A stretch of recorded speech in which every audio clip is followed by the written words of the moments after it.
The author of this fanfiction name is Fanatic06. He works on fanfiction.net and the link is in the description to the stories. Chapter 40, On Top of the World. So where is this big riddle in supposed to be again? Ash asked as they looked around the main area of Cinnabar Island where all the resorts were at. Chuyu, Pikachu sighed. The group had been searching Cinnabar Island for over an hour and still hadn't found the hotel they had been invited to.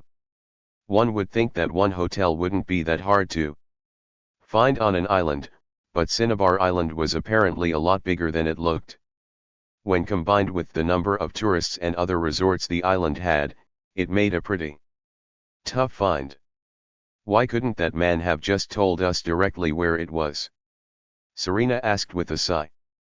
Can I see that card he gave us again, Ash? Misty asked. Sure, Ash replied as he reached into his pocket to pull out the big riddle-in card and handed it to Misty. Misty took the card from Ash before holding it in front of her to read it again. If you look near the swings, you can see my hands or at least my face. How convenient. Do you think these are the swings he was talking about? Serena asked as she pointed to their right. The group turned, and sure enough, there was a ride next to them called the swings.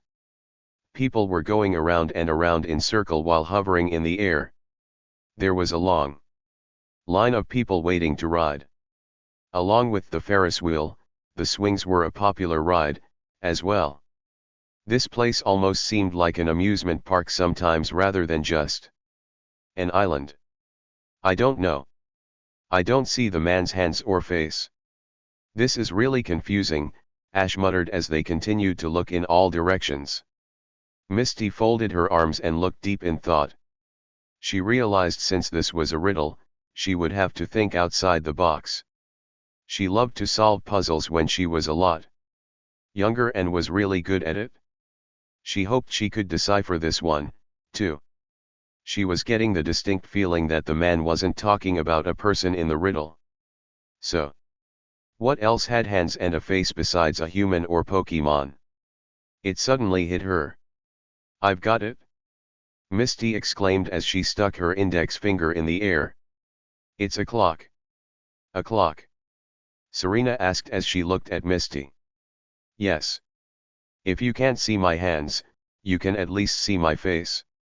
He's referring to a big clock, Misty confirmed. Ah. That makes sense. Look up there, Brock pointed. The group looked to where Brock's finger was pointed and saw a large clock on the top part of a building. It was rather hard to see because it was in the middle of many trees on a hill, but visible nonetheless. We are near the swings, we can see a clock from here. It all fits. That must be the big riddle-in, Brock deduced. All right. Way to go, Mist, Ash praised as they began walking towards the building in the distance. And Misty has come up with the correct answer. The man exclaimed once they arrived at the hotel. The hotel they were at proved to be fairly nice. That was an easy one, Misty smiled. As a reward for figuring out the riddle, I'll let you stay at the inn for free while you're on Cinnabar Island, the man said as he folded his arms and grinned at the group. Wow! That's really generous. Thanks. Ash replied before his stomach growled. Everyone else got a guilty look on their face when their stomachs started growling, as well, even Pikachu and Cubones. They looked up at the man expectantly to see if he possibly had a cafeteria here. Oh, ha ha ha ha, you want dinner, too, the man stated. If you would be so kind, Ash replied, a little embarrassed. We haven't eaten anything all day. We were kind of busy with a few things. Well, that won't be a problem. Follow me, the man said as he began to lead them down one of the hallways. The group looked around at the hotel's features as they followed the man and realized this would be a pretty decent stay. It certainly wasn't the fanciest hotel on Cinnabar Island. Nor did it seem the prettiest or most expensive, but it had their essentials, which was a room, a cafeteria, it was clean, and the man even offered they could stay there for free. They weren't going to look a gift ponyta in the mouth. Here is the cafeteria. Feel free to help yourself to the buffet, and eat as much as you want, the man said with smile. Awesome. Thanks a lot, sir. Ash exclaimed. He immediately ran to the buffet to get a plate and began to dig in. Pikachu was on his shoulder looking at the various types of food. But it was specifically looking for things with ketchup. Well, he sure is eager, you three, but don't hesitate, dig in, either, the man commented with a light chuckle as he left the cafeteria. The group took the strange man's advice and began to pile up on the various types of foods the cafeteria offered. Ash got the most, of course. They were all seated down in a booth now, eating their supper. Despite the amount of food on her plate, Serena didn't seem to be eating much. She was just picking at it and appeared to be giving much of it to Cubone. Despite appreciating the amount of food it was given, Cubone still knew something was up. Cubone? It asked as it gave a curious look at its surrogate mother. Oh. I'm fine, Cubone, Serena replied as she attempted a smile. The truth was, though, she was thinking about how she was going to tell Ash about her feelings tomorrow. She was determined to do it, but the high she was on during the Seafoam Islands had faded away, and she was nervous again. She needed another girl's advice for this. Hey, Misty. Can I talk to you outside for a moment? Serena asked hopefully. Of course, Misty replied as she put her fork down on the plate and stood up. You're sure everything is okay, Serena? Ash asked as he turned to face her. Everything will be fine, Ash.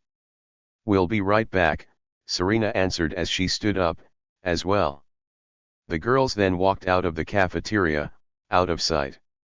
It isn't like Serena to be brooding like that the day before her birthday, Ash commented to Brock. Well, you know how girls are, Ash. She trusts you with her life, but sometimes there are just things a girl can't talk to a guy about, Brock replied.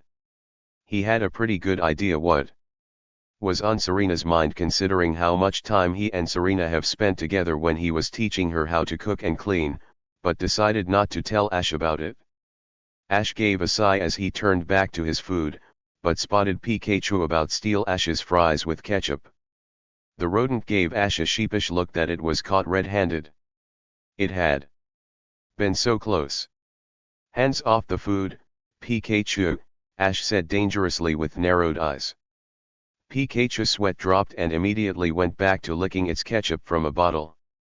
What did you want to talk about, Serena? Misty asked curiously once the girls were out in the lobby. Is it something about your birthday tomorrow? No, Serena replied. I've done a lot of thinking lately, and I think I finally realized that Ash likes me just as much as I like him. I was going to tell him how I really feel. Tomorrow. That's so great. I'm proud of you, Serena, Misty said happily as she clapped her hands together. Yeah. It's just, I don't know how I should tell him. Even if I'm pretty sure he likes me back just as much, he still may not realize it, Serena muttered. Serena, I'm confident that you will get a positive response from Ash. You just have to be brave and make your move because God knows Ash won't, Misty told her. I know. How would you tell a boy how you felt if you were in my position? Serena asked. If I was in your position. Misty repeated and blushed in embarrassment before composing herself. I think the best way to do it is when you two are alone and have some privacy. You don't want to tell it to him all at once. Just gradually let each of your feelings out one by one so it doesn't overwhelm him. If it seems like he is being receptive to everything, so ahead and let the rest of your feelings out. If Ash seems uncomfortable, just leave it at that. How am I going to find privacy tomorrow with it being my birthday? Serena asked. I want to spend it with you, Brock, and my Pokemon, too, but I want it to be a special day. Like tomorrow when I tell Ash. Don't worry about that, Serena. We'll all have a blast together tomorrow. As for your alone time with Ash, just leave that to me. Misty said with a wink. Thanks a lot, Misty, Serena smiled. For all of her quirks, when it came to girl stuff, Serena could always count on Misty for support since Leaf wasn't around as much, anymore. It was like the two had a special 3 a.m. advice friend type of relationship even though they didn't always act friendly to each other. You got it? Misty replied. If Ash doesn't respond favorably to you, send him to me, and I'll beat some sense into him. Serena laughed at that. Ha ha ha ha. Okay. Cubone. Cubone. Cubone said as it tried to shake its surrogate mother awake. Serena mumbled as she turned the other way and pulled the covers tighter around her. She hadn't gotten a lot of sleep the previous night because she had been too busy thinking about her birthday. She was aware that she should be getting up now, but when she was tired, she could be as big a sleeper as Ash. Bone. The lonely Pokemon yelled this time as it tried to nudge her out of bed. It really wanted to celebrate its mommy's birthday but couldn't if she was just going to sleep. It knew her friends were probably already waiting for her. Not right now, Cubone, Serena yawned tiredly. Cubone sighed as it realized she wasn't going to get out of bed unless she received a little push to help wake her up. It looked at the small piece of bone in its hand then at Serena. It sighed and gave its mommy a mental sorry before whacking her right in the side. Ah. Serena screamed from the pain as she fell out of bed, taking the covers with her. Cubone walked to the edge of the now coverless bed and peered over the edge to see a huge lump struggling frantically underneath the covers on the floor. Despite the fact that it gave Serena a rude awakening, Cubone still found it humorous how comically she was acting right now. Soon, Serena's head emerged out of the covers, and she glared up at Cubone. What was that for, Cubone? That really hurt. She complained. Cubone gave another sigh before pointing at the clock on the wall to show its mommy that it was past time for her to get up. It was her 11th birthday, and she shouldn't want to miss her special day. All right, Cubone. I see your point. I'll be ready in a second, Serena muttered as she got up from the floor and went to the bathroom to change. She couldn't stay in bed forever. Even if she was tired, or else that would be rude to the others. Perhaps the excitement of her birthday will snap her out of it. Cubone then spotted Serena's Pokeballs on a nearby table and knew they would want to be a part of Serena's birthday as much as possible, too. It went over and released them. One by one, Charla, Nidorina, Jigglypuff, Gloom, Eevee, and Hitmonlee. The Pokemon all nodded to Cubone before waiting for Serena to exit the bathroom. They were trying to keep as quiet as possible so they could surprise her. A couple of minutes later, she emerged from the doorway and was immediately tackled by her Pokemon, sending her to the floor once more. Even the normally calm Hitmonlee joined in tackling her. Thanks a lot, everyone, Serena laughed as she was smothered by them. Once they were finished, they each got off of Serena and proceeded to open the door and head down to the first floor of the Big Riddle Inn. Two Pokemon held back for a second. However, Serena was just about to walk out the door when she was tugged on her sleeve by Charla. She turned and saw Charla and Cubone hadn't followed the crowd and gave them an inquisitive look. Oh? What is it, you two? Serena asked. Charmeleon. Charla asked. Cubone Bone. Cubone added. Serena got the gist of what they were saying and gave them a reassuring smile. Don't worry. I haven't forgotten my vow to tell Ash how I feel. I'm still going to do it today. Charla and Cubone gave a satisfied nod as they began to walk with her out the door. At least, I hope so, Serena thought. Happy birthday. Ash, Brock, and Misty shouted as soon as Serena entered the main hall of the Big Riddle Inn. Sure enough, Her friends and their Pokemon were anxiously waiting for her to show up. Pikachu had been keeping watch for when Serena would come while Ash, Misty, Brock and their Pokemon helped set up. The strange man had been kind enough to let them use his lobby to celebrate Serena's birthday and even helped out himself to set it up. He was invited to join the festivities, but he man politely declined and told them he had some business to take care of, but they were still free to use the lobby as long as they wanted. Serena gave a grateful smile as she looked around at all they had done. There were party balloons of a variety of colors, confetti, and long string that went across the room. Hanging on the string in big, bold, colorful letters were words "Happy 11th Birthday Serena." Her friends must have worked really hard on setting her party up this morning. "Thank you so much, everyone."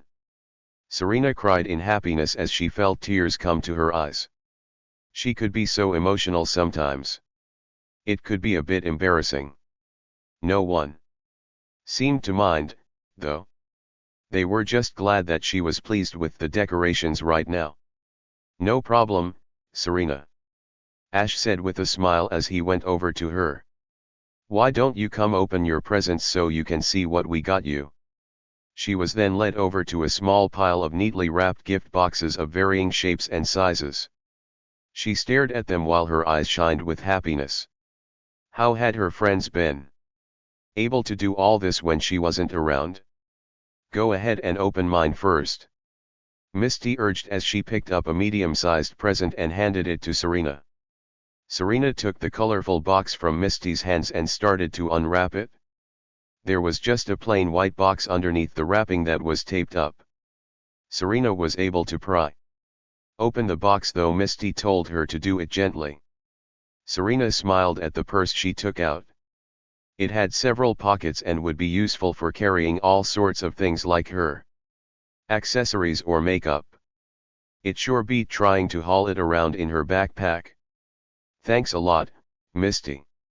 Serena smiled as she gave a friendly hug to the other girl.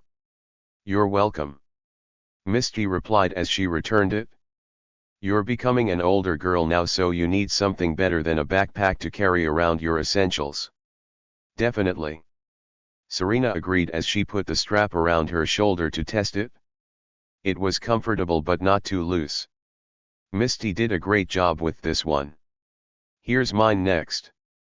I think you will find it useful," Brock told Serena as he handed his box to her. "Something useful," Serena repeated to herself as she unwrapped it. Her eyes lit up with excitement when she saw what it was. "A cookbook," she exclaimed as she held it out in front of her. "Not just any cookbook," Brock corrected. "That in your hands is from the world-famous Poke Chef. There are all kinds of recipes in that book, ranging from special types of food for your Pokemon to special dishes for people." He then leaned in and smirked. "As a bonus, I even wrote in a few of my own recipes in the back of the book, including my stew. You'll be cooking like the Brockster in no time." "That's so great. Thank you, Brock," Serena said happily as she hugged her older friend. She had been studying hard to learn how to cook from Brock the past couple of months. Now it seemed she had improved a lot, so Brock recognized her enough to give Serena her very own cookbook. Brock was even generous enough to put his own original dishes in there. She couldn't wait to try it out the first chance she got. Serena was about to go for the next present when something was held in front of her face.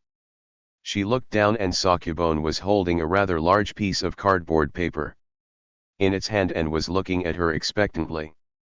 Pikachu was helping keep the paper steady since it was pretty bulky. "Oh?"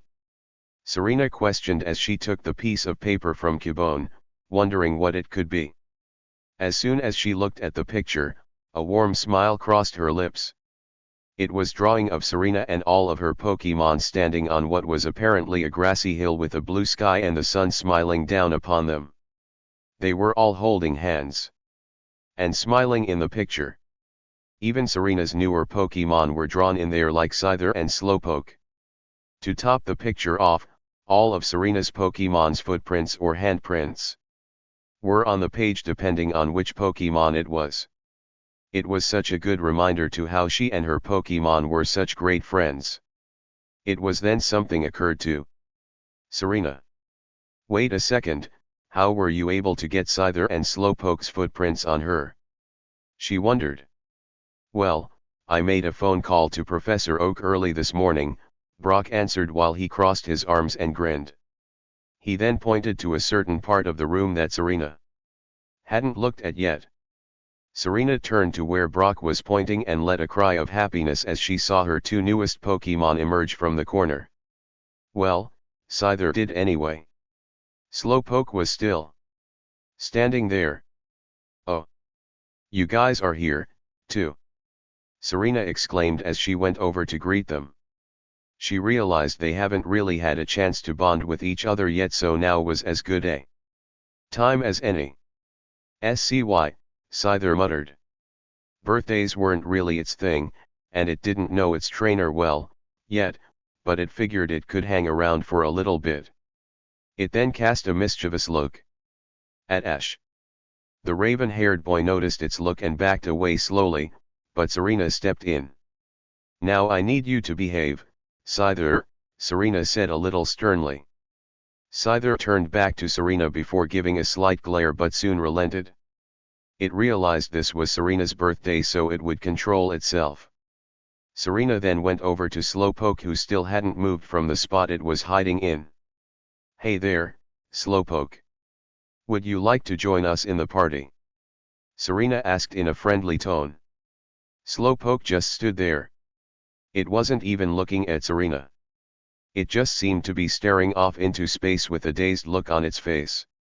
Serena was beginning to wonder if Slowpoke even heard her. Psyduck certainly had its moments of being a little slow in reaction time, but this Slowpoke made Psyduck seem to have the world's fastest reflexes. After a while, Slowpoke finally responded. Slow, it mumbled. Serena let out a sweat drop but smiled, nonetheless. Needless to say, there was clear difference in her relationship with Scyther and Slowpoke. She would have to correct that by making sure to spend time with them. Perhaps she would keep them around with her for a while after the party. The unfortunate thing was she would have to send two of her other Pokemon to Oak's lab. She would make sure to be fair, though, so everyone could have an equal time with her. Thank you for the picture, guys, Serena told all of her Pokemon.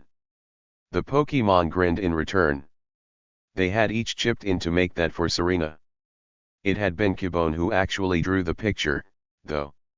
Now that Serena had gotten a present from Misty, Brock, and her Pokemon, that only left one person, Ash. Well, here you go, Serena. I hope you like it, Ash said nervously as she handed Serena a rather small present. Serena smiled as she took it. She didn't know why, but Ash had always been nervous about giving her gifts for as long as she's known him. Maybe he didn't think he was a good gift giver, but if that was the case, he was sorely mistaken. Ash got Serena her favorite pink hat last year, after all. Serena began unwrapping the present and saw a thin white box underneath the wrapping. She opened the box easily since it was taped shut and gasped. Inside the box was a beautiful necklace. Its chain was thin and made of platinum with a small golden heart in the middle. She found she was able to open the heart and inside was an ever so tiny picture of Serena and Ash. It was hard to make out but still there, nevertheless. I'm not really good at looking for necklaces, Ash said as she rubbed the back of his head. I almost asked Misty to help me. I kind of got the idea of the photo from your birthday gift to me, so. Ash was cut off as Serena ran forward and gave him a big hug. Their friends and Pokemon were staring at the necklace in Serena's hands while she was hugging Ash. They didn't know how a boy like Ash could find something so meaningful without even thinking that hard about it. How did he do it? It's almost like he clearly didn't know the value of the gifts he gave. Ash, don't say that. I love the necklace. It's beautiful, Serena said as her voice choked. Really? Ash breathed as he sighed with relief. I was worried that you wouldn't like it. How could I not? Serena rhetorically asked as she let go of Ash. The necklace itself is lovely, but it's the picture inside that holds the most value. It reminds me how we will always be together until the end, like that promise we made on the Seafoam Islands not long ago. He. I meant it too. I don't ever want us to be separated like that again, Ash chuckled as he felt his face heat up. There it goes again. He was getting those strange feelings around Serena. Thank you so much, Ash, Serena repeated. Will you put it on for me? Oh, sure, Ash replied as he took the necklace from Serena. Ash then undid the necklace before walking behind Serena. Serena moved her hair to the side so Ash would be able to get to her neck easier. He brought it around Serena's neck and clipped it before standing back. So how do I look? Serena asked everyone. You look amazing, Misty replied. A real beauty, Brock agreed. Cubone commented. It thought that necklace looked really good on its mommy. Serena turned towards Ash and stared at him for a good while with a smile on her face. She was staring right into her eyes and Ash was staring right back. It was like they couldn't break away from each other. It was then Brock made a light cough. Excuse me. Not to be rude guys, but what do say we get on with the celebration? Ha ha ha ha. Of course. Serena said hurriedly as she finally tore her gaze away from Ash, him doing the same. They were both a crimson red. It was now late evening time on Cinnabar Island. The sun had just shown its last bit of light for the day, only to be replaced by the moon as it rose to the sky ever so slowly. Serena could definitely say she had an excellent birthday so far. The celebration at the hotel, followed by the swings, and spending the whole day with her friends and Pokemon. Doing all sorts of fun activities made for a great day. They were now all about to ride the giant Ferris wheel on the island. It was completely lit up with bright colors now that it was dark outside. They say the Ferris wheel was so tall, you could even see the Seafoam Islands if you squinted, possibly even the mainland of Kanto if it was light outside. It would be like one was on top of the world. The group had just bought their tickets and were standing in line. There certainly is quite a line here, Ash commented as he looked at the crowd of people. He was at the front of the group. I guess it's to be expected. It's one of Cinnabar Island's many attractions aside from the hot springs, Serena said, just behind Ash. She was starting to get a little nervous. Misty had told her earlier that this would be the best spot on Cinnabar Island to tell Ash her feelings for him. It beat out all the beaches and sunsets by a long shot. The view would be great. Serena soon felt a nudge behind her back and saw Misty and Brock give her a nod for confidence. She had told Brock what she was finally planning, and he was fully supportive of it. He said the best way would just be to lay it on Ash slowly, but don't be too vague, otherwise, the point may just fly right over his head. It's true he had lost a very small amount of his cluelessness from when Brock first met him, but this was still Ash they were talking about. Serena figured that made sense and was especially glad Misty and Brock's advice coincided rather than contradicted each other. After waiting for about 30 minutes, the group was finally ready to ride the Ferris wheel. They handed their tickets to the operator. It was then Ash noticed something. I think these carts can only hold 3 people each. That means we all can't get in the same one, he muttered. That's no problem at all, Ash. Misty spoke up hurriedly. We can just each ride 2 per cart. You and Serena go in one, and Brock and I will go in the other. Oh, okay. Well, I guess it's just you, me, Pikachu, and Cubone, Ash said to Serena. They can sit in our laps. Pikachu, Pikachu said to Ash while pointing to Brock and Misty. You're saying you'll ride with Brock and Misty this time? Ash asked the yellow rodent on his shoulder. Chew, Pikachu nodded before giving a smirk. Cubone, Cubone said as it hopped out of Serena's arms and went over to where Brock and Misty were standing. Well, I guess that's okay that you want to spend time with Misty and Brock, too, Ash told them. We'll take great care of them, Ash. You two enjoy yourselves. Brock said as he and Misty each climbed into a cart, along with Pikachu and Cubone. Serena and Ash suddenly felt their Pokeballs shake and were surprised to find Charmeleon and Charla had both come out their Pokeballs. The two Pokemon looked at each other and blushed before beginning to climb into a cart but were stopped by Serena and Ash. Wait, we didn't buy tickets for you two. Ash called in an embarrassed tone. Malian. Charmeleon questioned as it looked at Ash. It then seemed to get a pleading expression which looked quite out of place considering Charmeleon had an intimidating face naturally. It will be fine, the operator said as he waved them off. I'm in a good mood tonight. I won't tell if you don't. Oh, thank you, sir, Ash said in surprise. He then turned to the two Charmeleon and gave them a smile. Carry on. Charla wasted no more time in pulling Charmeleon into the cart. It almost fell over due to Charla's eagerness. They finally got themselves situated and looked quite content that they were on the Ferris wheel together. Ash gave a light chuckle to himself before turning back to Serena, who hadn't really said anything for a while.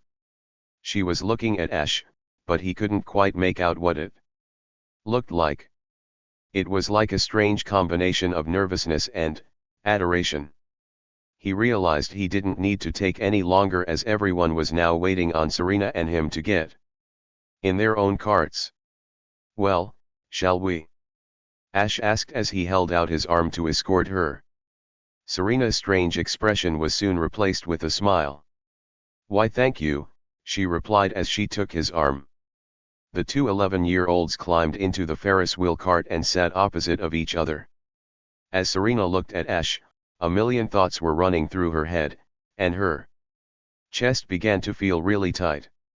Judging by Ash's expression of excitement, he clearly had no idea what she was going to tell him while they were on the ride.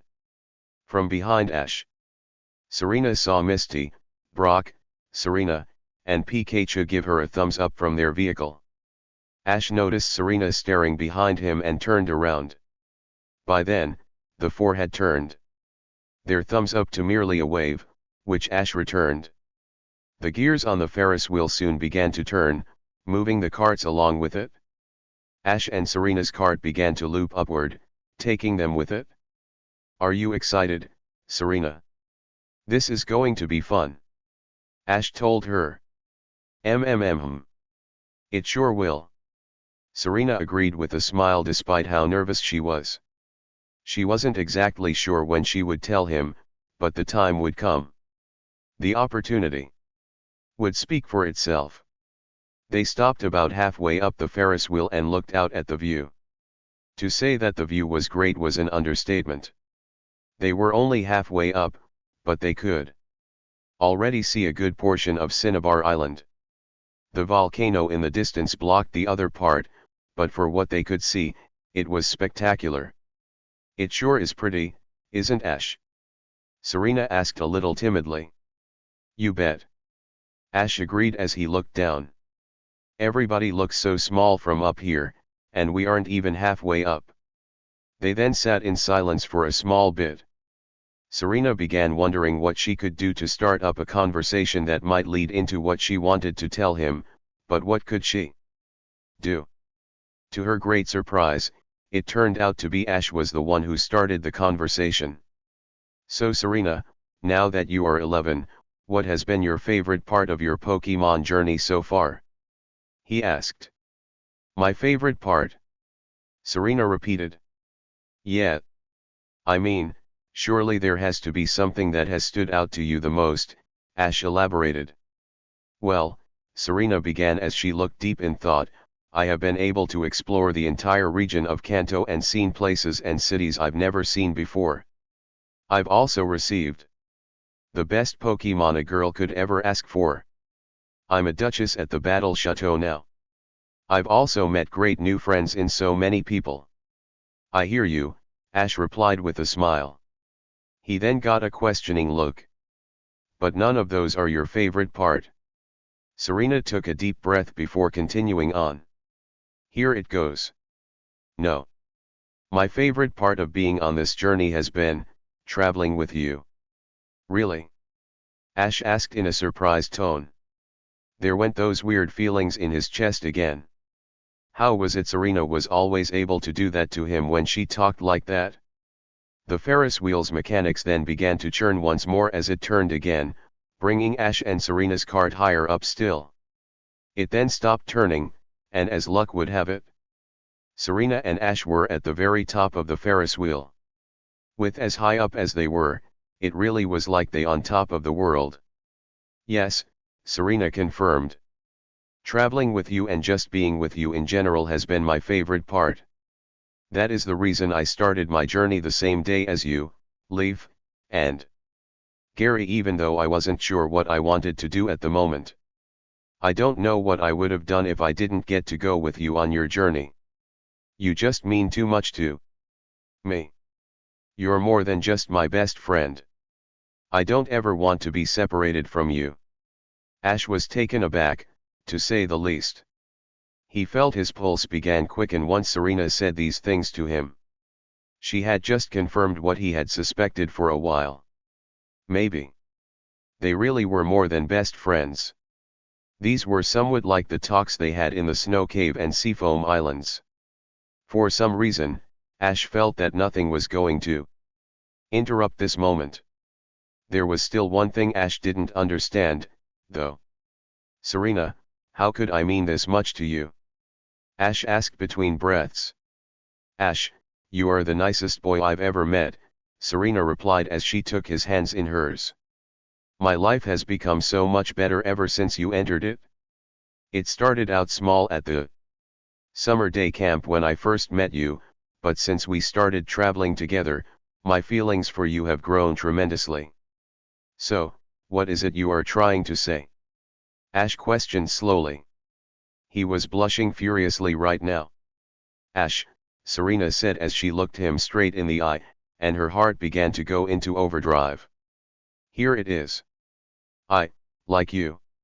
Not like a friend, but more than that. I really, really like you. Serena breathed another sigh of relief once she said it. She had finally told Ash her true feelings for him, and the world didn't end. She felt that if this wasn't the perfect time, she didn't know what would be. As she watched Ash, she saw he had an unreadable expression right now, so she couldn't tell exactly how he would take it or what he was thinking. She would be absolutely crushed if he didn't reciprocate her feelings. Serena was completely bursting with emotion and couldn't hold herself back any longer.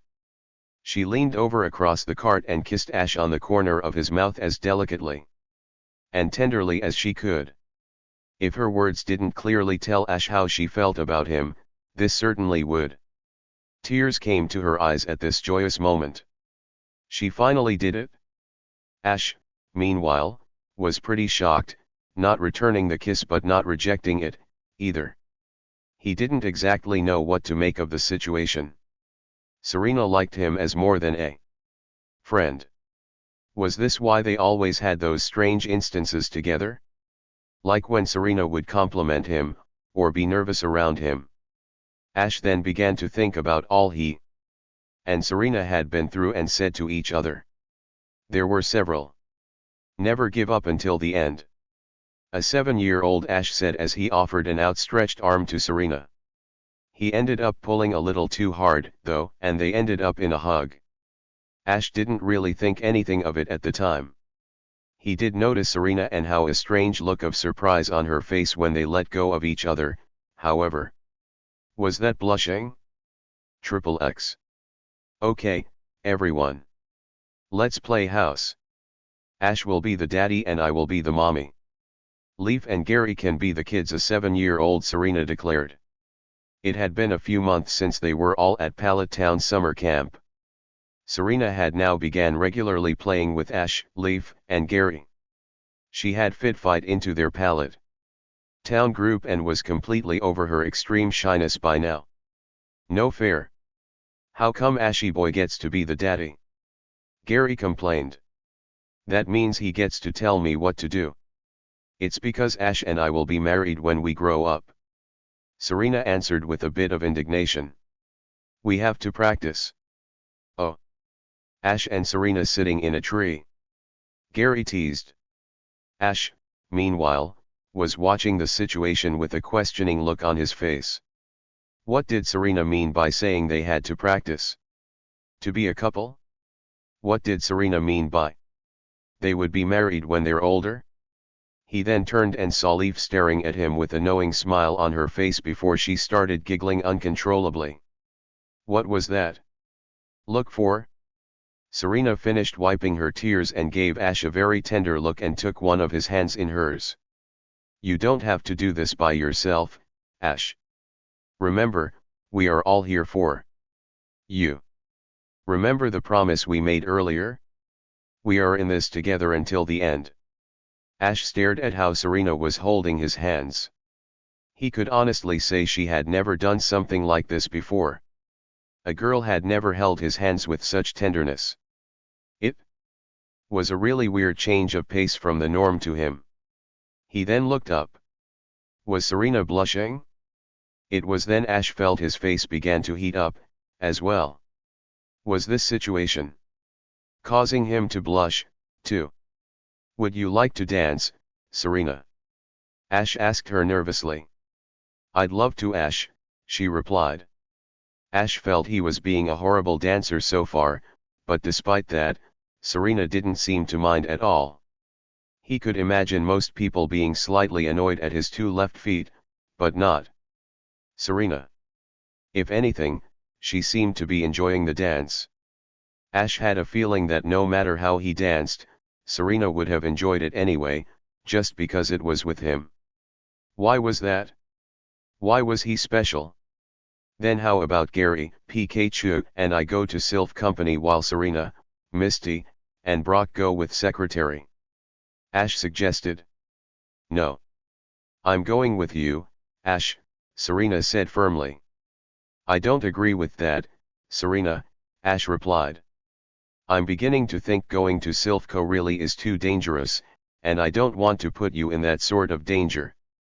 I don't care. Serena cried as she shook her head. Don't you know that I'm just as worried for you as you are for me? That's exactly why I don't want you to come. Ash argued. At least I'll know one of us will be safe if you don't go with Gary and me. That isn't going to work. I'm tired of standing by on the sidelines while you rush into danger. I still remember the time you were almost killed by a flock of Spearow on our first day as trainers. I'm not letting you do something like that again while I'm around. We are in this together until the end, remember? Serena shouted. Ash couldn't remember the last time he ever saw Serena get this upset about anything. It was all because she was worried about him, too. This was another moment that showed how much Serena truly cared about him. She didn't want him rushing into any more danger unless she was by his side. It really did seem like no matter what, she would stay with him through thick and thin. Will you help me take care of Kibone, Ash? Serena asked him. Ash was pretty surprised by that question. Here he was, totally reckless most of the time, and just recently decided to do better at it, and Serena wanted him to help care for Kibone. It wasn't like he didn't want to, but did Serena have a hidden motive? Taking care and acting as parents to things were something couples did. Oh. It was just like Serena said all those years earlier. As Ash finished reading the letter, he was touched, to say the least. He always knew that he and Serena were best friends and would do anything for each other, but to read something so heartfelt from her he felt his cheeks go a deep red. He didn't quite know what to say. Serena, I mean that much to you. Ash stammered as he turned to look at her gorgeous face staring back at his. You really do. I meant every word in that letter, Serena answered softly as she stared back into his eyes to show her sincerity. I'm really grateful to hear you say that. To hear that someone really cares that much about me, especially because it was you, Ash said quietly. His chest was feeling very tight. Right now. Ash, just know that no matter what happens, I'll always be on your side. That's a promise. I'll always be here for you, Serena told him gently as she took her hands in hers. Serena, Ash trailed. He was at a complete loss for words when he felt Serena's now warm hands holding his own. Could this be what Brock, Misty, and all of his other friends meant when they said there was more to him and Serena than friendship? As Ash suspected, he definitely felt more than a close friend to Serena sometimes. Taking a deep breath, Serena walked up to Ash before leaning over, kissing him on the cheek. Ash stood completely still in the lobby for a while after Serena had left. His hand was holding the spot on his cheek where Serena had kissed him. He was as red as a tomato. He was at a complete loss right now with his feelings for Serena. He could no longer tell if she was just his best friend or something much more. He hoped he would realize these feelings soon. Wow, Serena. What is going on with you and me? Ash mumbled to himself. Serena and Ash were watching the sunset on the Seafoam Islands together. They were staring at each other, and Ash didn't quite know what to make of the situation. It just felt right. Ash, Serena started as she looked him straight in the eye, summoning up as much courage as she could. Serena, Ash replied as he stared back at her. They were unknowingly getting closer to each other, particularly their faces. This was it. And then, they were interrupted by Slowpoke. Were he and Serena really going to kiss just then? What was she about to tell him? As Ash thought about all of these instances, it all became so clear. Serena really did like him as more than just a friend. How could he not have seen it? The instances that stood out the most to him were in the snow cave and their recent talk on Seafoam Islands. He should have known at those times, but he never thought of a concept like that before. Serena confessing that she liked him seemed to make all of her actions fit. It made perfect sense now. However, Ash knew that there was one last obstacle Serena needed to overcome. How did he feel about her? As Ash stared in her gorgeous face, he saw her hands were clasped as her eyes sparkled while she looked at him with a hopeful expression. The last thing he would want to do is hurt her feelings. Though, Ash would respond how he truly felt at the moment. He noticed Serena was still holding her place and hadn't let up on her kiss yet. Serena, Ash began as he gently broke away with a deep breath, there is no doubt I care about you more than anyone else in the world right now. However, I don't know if I can return your feelings at this very moment. The look in Serena's eyes after Ash said those words were enough to make his heart break. They showed nothing but complete devastation. He regretted saying what he said. Already just so he wouldn't have to see her look like that. If only it weren't the truth. You don't like me back? Serena asked as her voice cracked. She just poured her heart out to him. She had been so sure he would respond in the positive. How could this have happened? It was so wrong. No, no. I didn't mean it like that. Ash quickly defended. I meant I'm not sure if I like you back yet or not. I have no doubt that what you feel for me is love, but I don't know what that feels like yet. I don't want to say that I like you back and not mean it. A lump formed in Serena's throat once Ash began telling her this. She only felt slightly better after hearing him say that, but only slightly. I see, Serena mumbled as she looked away and began sniffing. That doesn't mean that I don't want to try to like you back, Ash continued, which caused Serena to look at him again. Every time we hold hands, or have these important conversations with each other, I have this really weird feeling inside of me. No other girl has this effect on me except you. Really? Serena asked as she felt a small hope return to her. Ash felt funny when they were with each other? That's right, Ash confirmed. It's just I don't know what love feels like yet, but I want to know, and I want you to help me realize if these feelings I have for you are love also. But what do you want me to do? Serena questioned. I want to stay together with you at all times, Ash answered. I want to do more things with you, like going on dates and having more personal talks with you. If we continue to do those things together, I may be able to return those feelings to you one day. It just isn't, tonight. Tears began to fall from Serena's eyes as she began sniffling. It wasn't a full cry, but there were still a few drops that managed to escape her eyes. Ash didn't totally reject her feelings, but he didn't return them either. She suddenly felt herself pulled into an embrace by Ash as the Ferris wheel began to move again. This time it was on a downward circle. Please don't be upset, Serena, Ash soothed. I want you to know that there is hope. The last thing I would want to do is hurt you. I know, Ash, Serena responded as she hugged him back. I had just been anxiously preparing for this for a while, and I only told you because I thought you liked me back. I may very well like you back, Ash replied as he tried to comfort her. It's just I'm not sure yet. That's why I want to do more things with you from now on, so I do realize my feelings. So what do we do then? Serena asked, still much emotion in her voice. Ash gave her a smile in return. We can start by enjoying this Ferris wheel ride together. Serena turned to look at Ash and saw how inviting his eyes were. His eyes were one of his best features, and they always had a calming effect to her. Though still hurting, her bitter feelings were able to evaporate under them, and she once more found herself smiling again. That sounds good, Ash, she replied as they turned to look at the view. The Ferris wheel was once again going upwards. They once more found themselves on top of the world. It was then Serena decided to try something. She turned towards Ash and asked, Ash, would you mind if I leaned against you while we are here?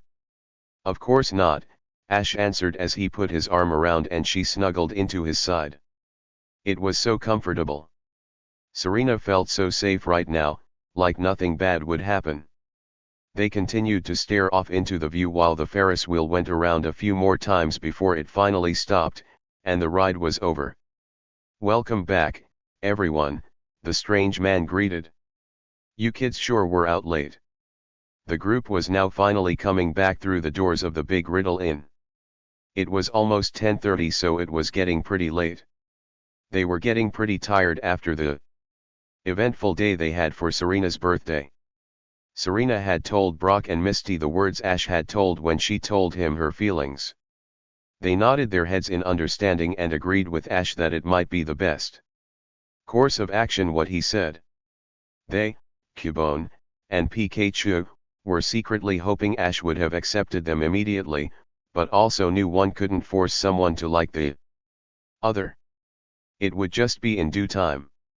At least Serena didn't have to be shy about her feelings anymore now that they were out in the open. Misty let out a huge yawn before saying, Well, I'm about ready to hit the sack. How about you guys? Ash was about to respond that he was ready to, but stopped.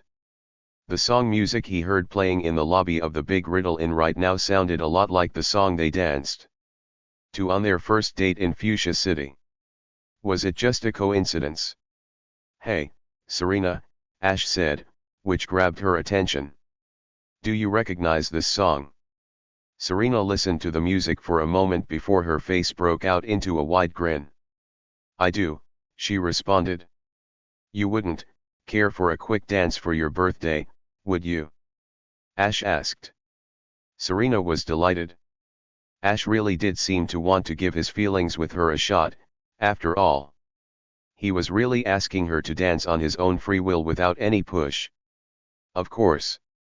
I would, she answered sincerely. Well, we will leave you two alone for a moment, Brock spoke up. He then addressed Pikachu, Cubone, and Misty. Come on guy. Let's head back to our rooms. Good night, you guys, Serena told them as they watched them turn to go.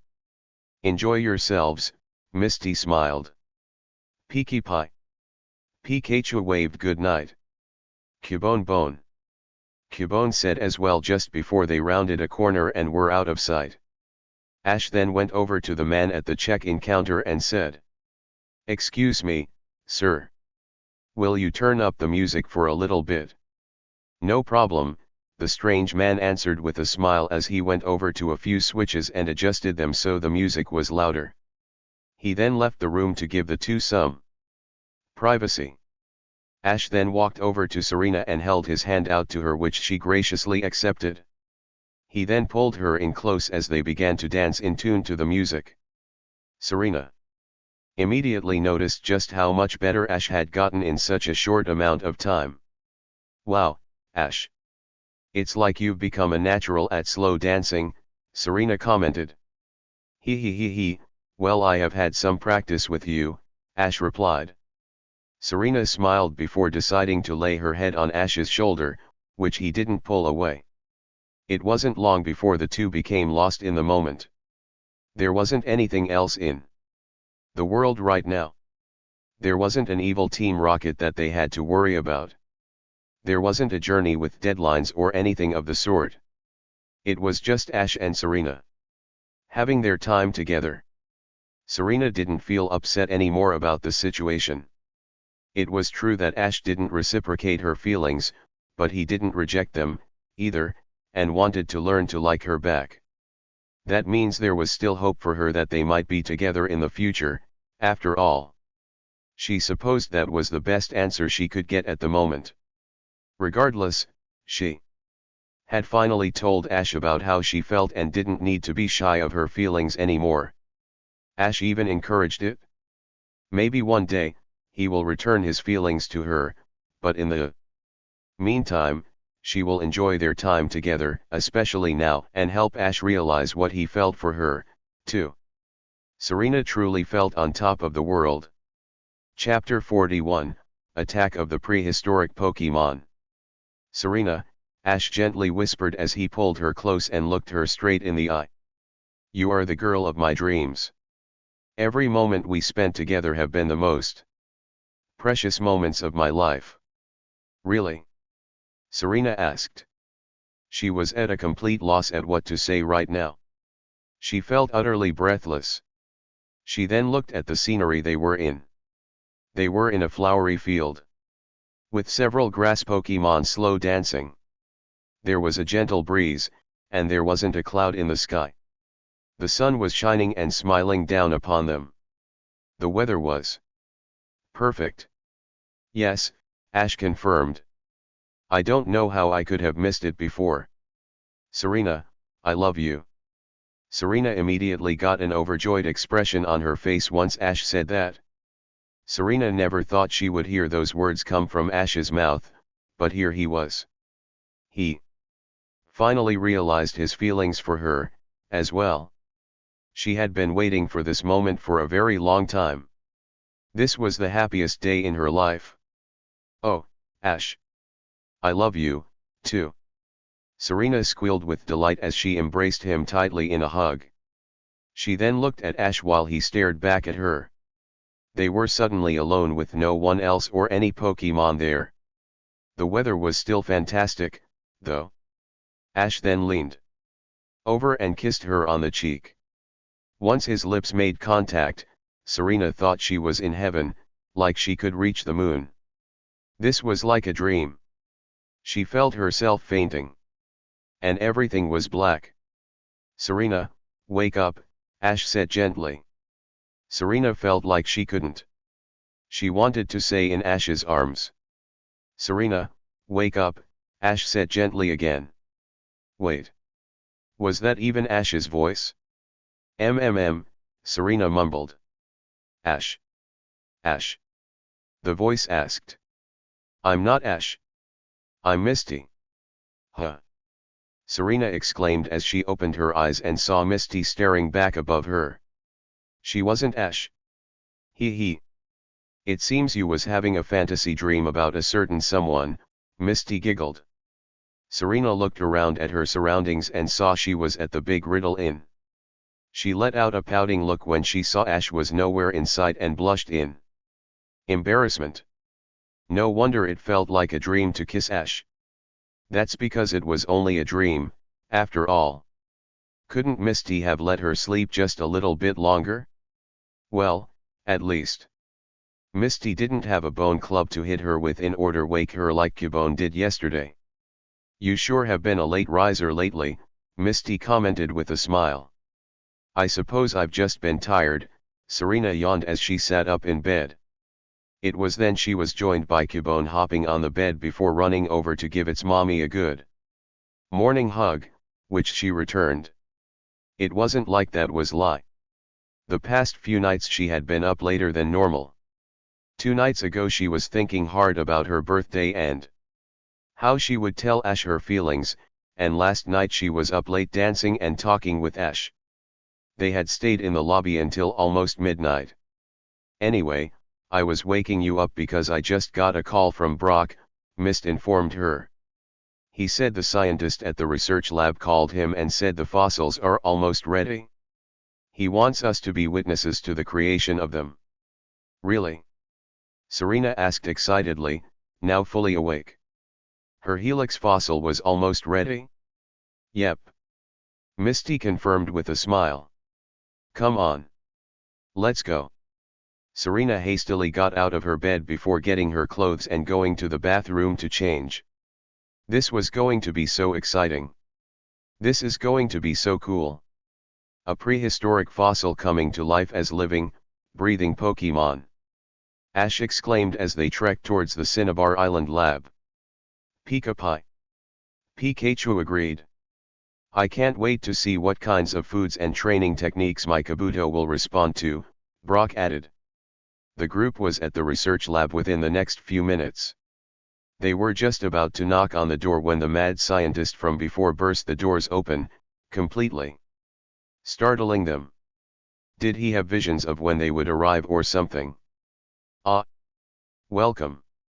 Welcome. I was worried you wouldn't get here in time. This way. This way. He cried as he practically dragged them in. Easy. Misty said as she was pulled along. No time. The fossils are almost ready. You don't want to miss this. The eager scientist responded quickly as they hurried to the resurrection room. They soon came upon the room where the resurrection machine was at. There were several workers at the lab already in room, waiting in anticipation for what was about to take place. The group felt really lucky that they would be among the first to ever see this machine work. They were actually going to see a Pokemon from prehistoric times come to life. The large machine, meanwhile, was making all kinds of weird noises. It shook a little, and steam blew from the top. It actually looked rather cartoonish the way the machine was moving around so weirdly. It was almost be comical if it wasn't for the groundbreaking discovery taking place. The dome fossil will be ready first. This is it. One scientist at the computer announced. Sure enough, a few minutes later, a conveyor belt began sliding forward as the dome fossil rolled out from it. The conveyor belt stopped, and the dome fossil was exactly as it was before. Is it supposed to do that? Ash muttered. Talk about a dud. Hush, young man. Just be patient. The beta machine worked. This one will, too. The scientist told him as he motioned his arms up and down to quiet him. A few seconds later, the dome fossil began to glow and change shape. It grew slightly larger as claws began to form from it. The shell on the fossil was becoming more pronounced as the fossil continued to mutate. Amazing, Serena whispered as she and the others watched in awe. The dome fossil stopped glowing, and what stood in its place was living, breathing Kabuto.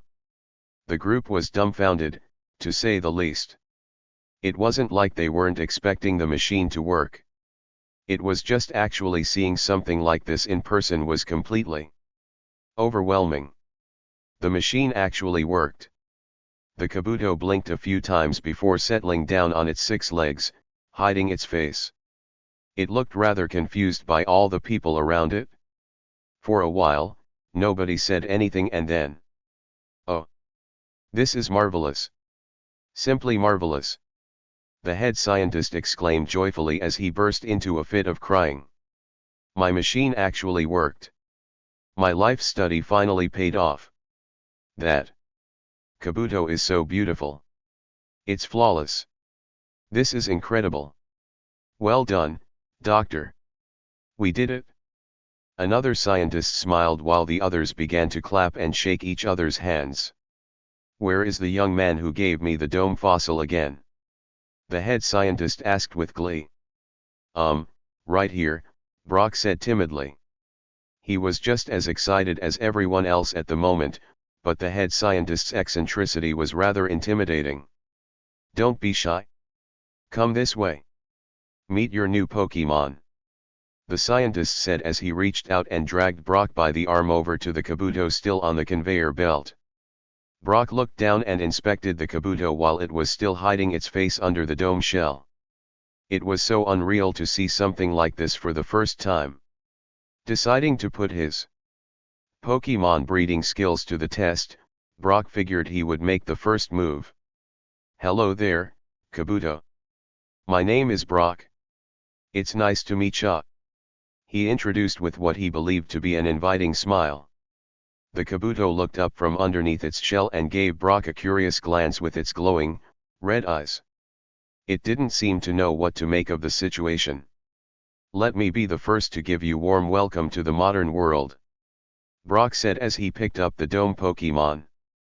The Kabuto, however, didn't take too kindly to being picked up like that. It then clamped down on Brock's index finger with 2 of its 6 claws in retaliation. "Yow!" Brock cried as he shook his finger in an attempt to make Kabuto let go of his finger. The shellfish Pokemon soon relented and quit pinching Brock's finger. It fell to the floor where it once again hid its face from view of everyone. Brock rubbed his sore finger before deciding to try again. He then knelt down and gave another smile at Kabuto. "Sorry about that, Kabuto. I guess this whole situation is a little overwhelming for you. Why don't we start over? Like I said, my name is Brock, and I look forward to all the adventures we will have together." The Kabuto once again peered out from underneath its shell as it stared at Brock curiously once more. It then crawled over to Brock before staring more. It then reached out and lightly poked Brock with its claws, almost as if it were testing to see if he would attack or not. It then looked up at Brock again before nodding its head. "Kabuto," it muttered in its low voice. "There you go." Brock smiled. He was about to get to know his Pokemon more but was interrupted by one of the scientists crying out once more. "The Helix fossil is coming out next," he yelled as he watched what was going on inside the machine from the computer again. Everyone turned in anticipation for the next Pokemon to be revived from a fossil. The Helix fossil soon rolled out like the dome fossil before it. The people in the room once again eagerly awaited once the fossil began to glow and change shape. It grew larger, and what looked like tiny tentacles and a body emerged from the shell.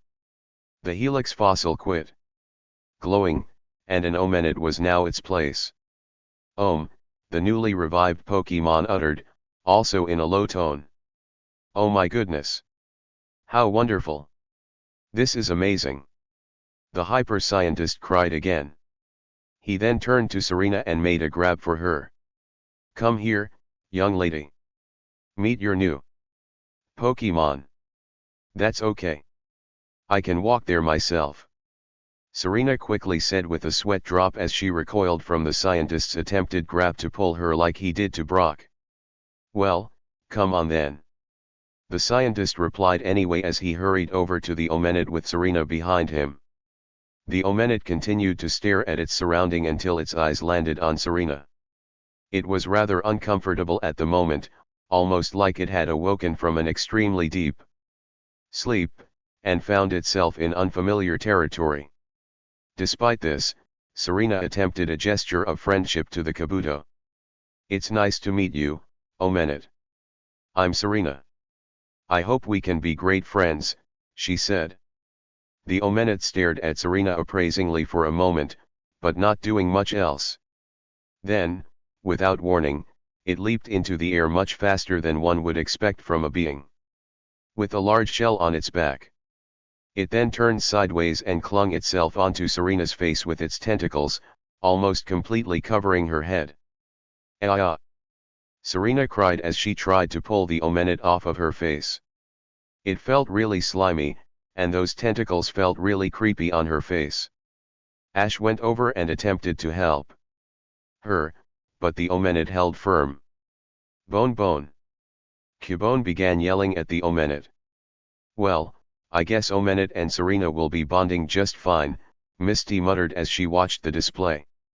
Maybe it was for the best that she chose not to have one of the fossils. After all, Ash and Serena were finally able to pry Omenet off, where Ash then gently set it down on the floor.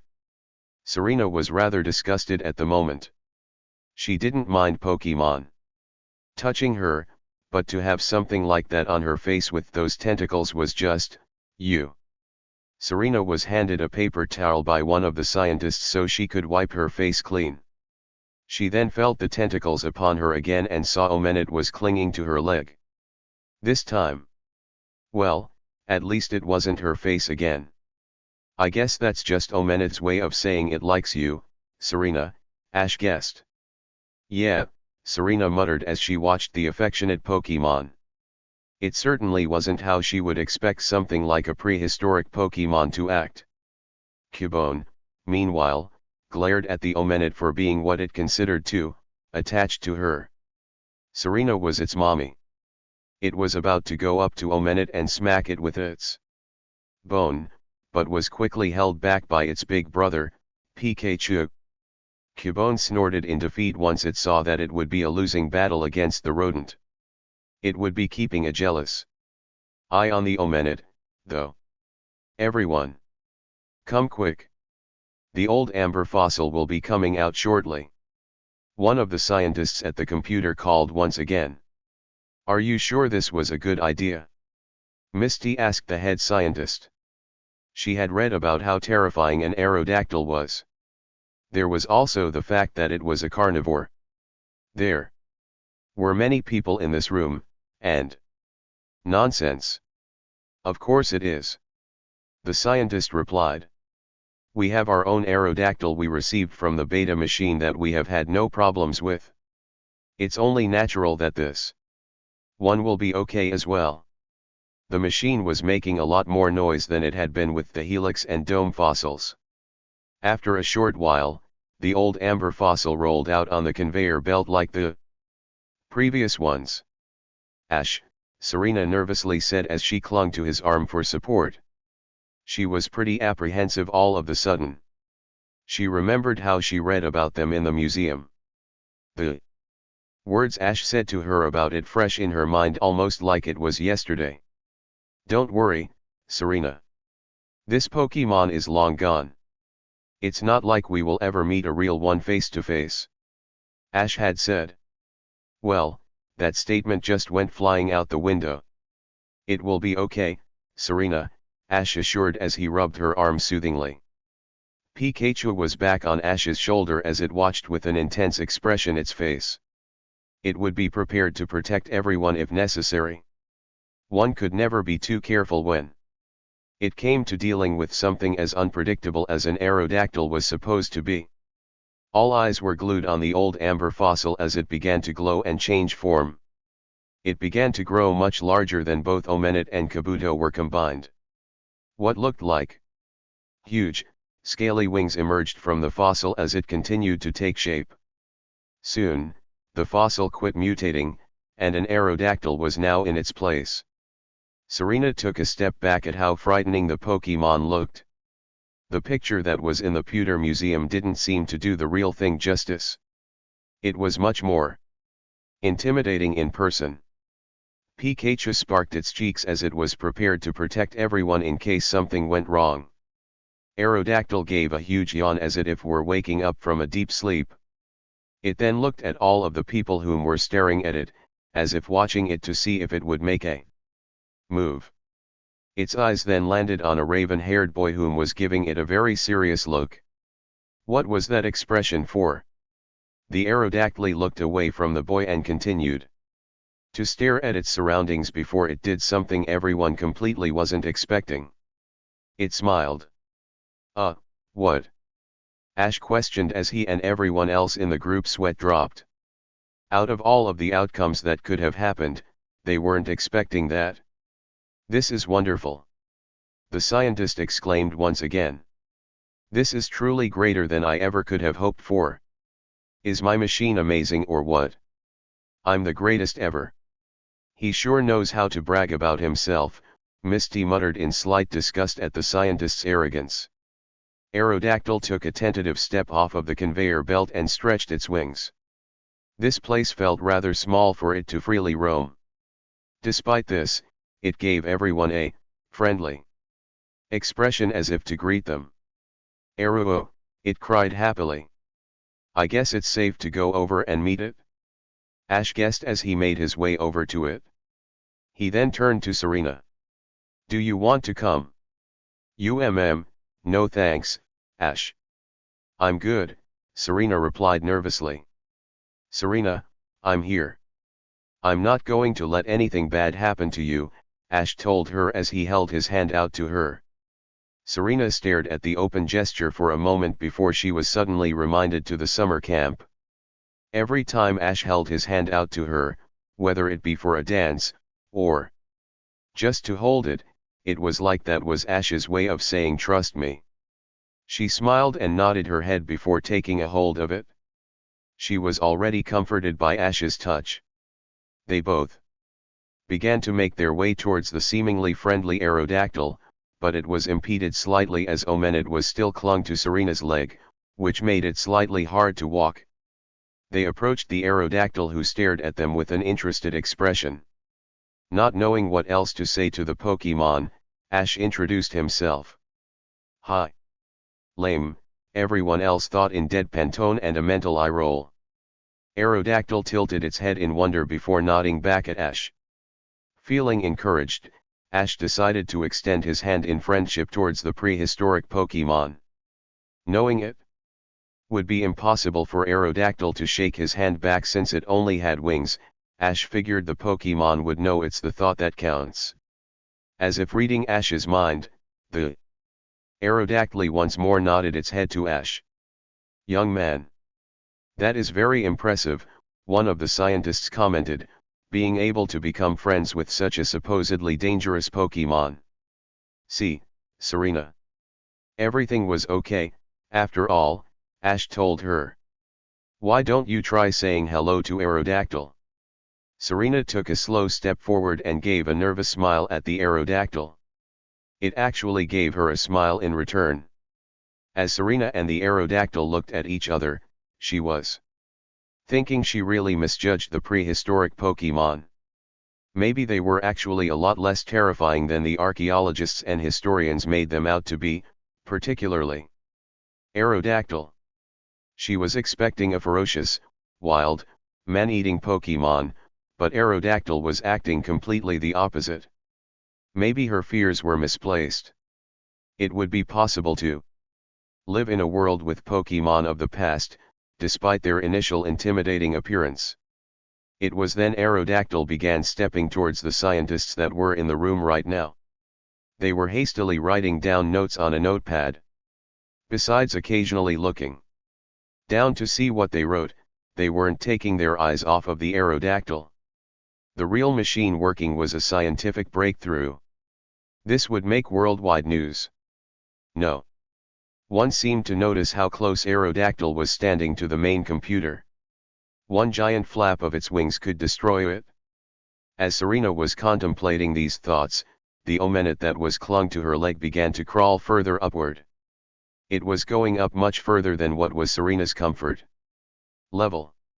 She began to pull on Omenid once again, trying to get the affectionate Pokemon off of her. She was glad that Omenet was friendly, but it couldn't be stuck to her forever. Cubone's glare intensified greatly. This Omenet was trying to steal its mommy's affection, but she was saying no. It still was continuing to bother her, though. It would show this. Pokemon. Cubone tightened its grip on its bone before throwing it straight towards the mollusk-like Pokemon. Serena turned and let out a shriek when she saw Cubone's bone spiraling towards her. She spun out of the way as it continued on forwards. The bone began to arch upward. It was going further and further, straight towards the main computer. The scientists let out a gasp as the bone struck the motherboard of the computer, causing several sparks of electricity to fly out. They then began to strike Aerodactyl continuously. Due to its close proximity to the short-circuit machine, Aerodactyl let out a cry of pain as it tried to get away from the computer, but then the computer let out a huge jolt of electricity which caused everyone else in the room to duck in order to avoid it. Aerodactyl, however, got the full force and was engulfed in electricity. Iruo! It screamed in anguish. The prehistoric Pokemon then collapsed onto the ground, causing a loud thud due to its size. The computer then quit emitting sparks and was still. Aerodactyl! Ash shouted as he ran towards the fallen Pokemon, Pikachu on his heels. There was a bit of chaos going on in the room.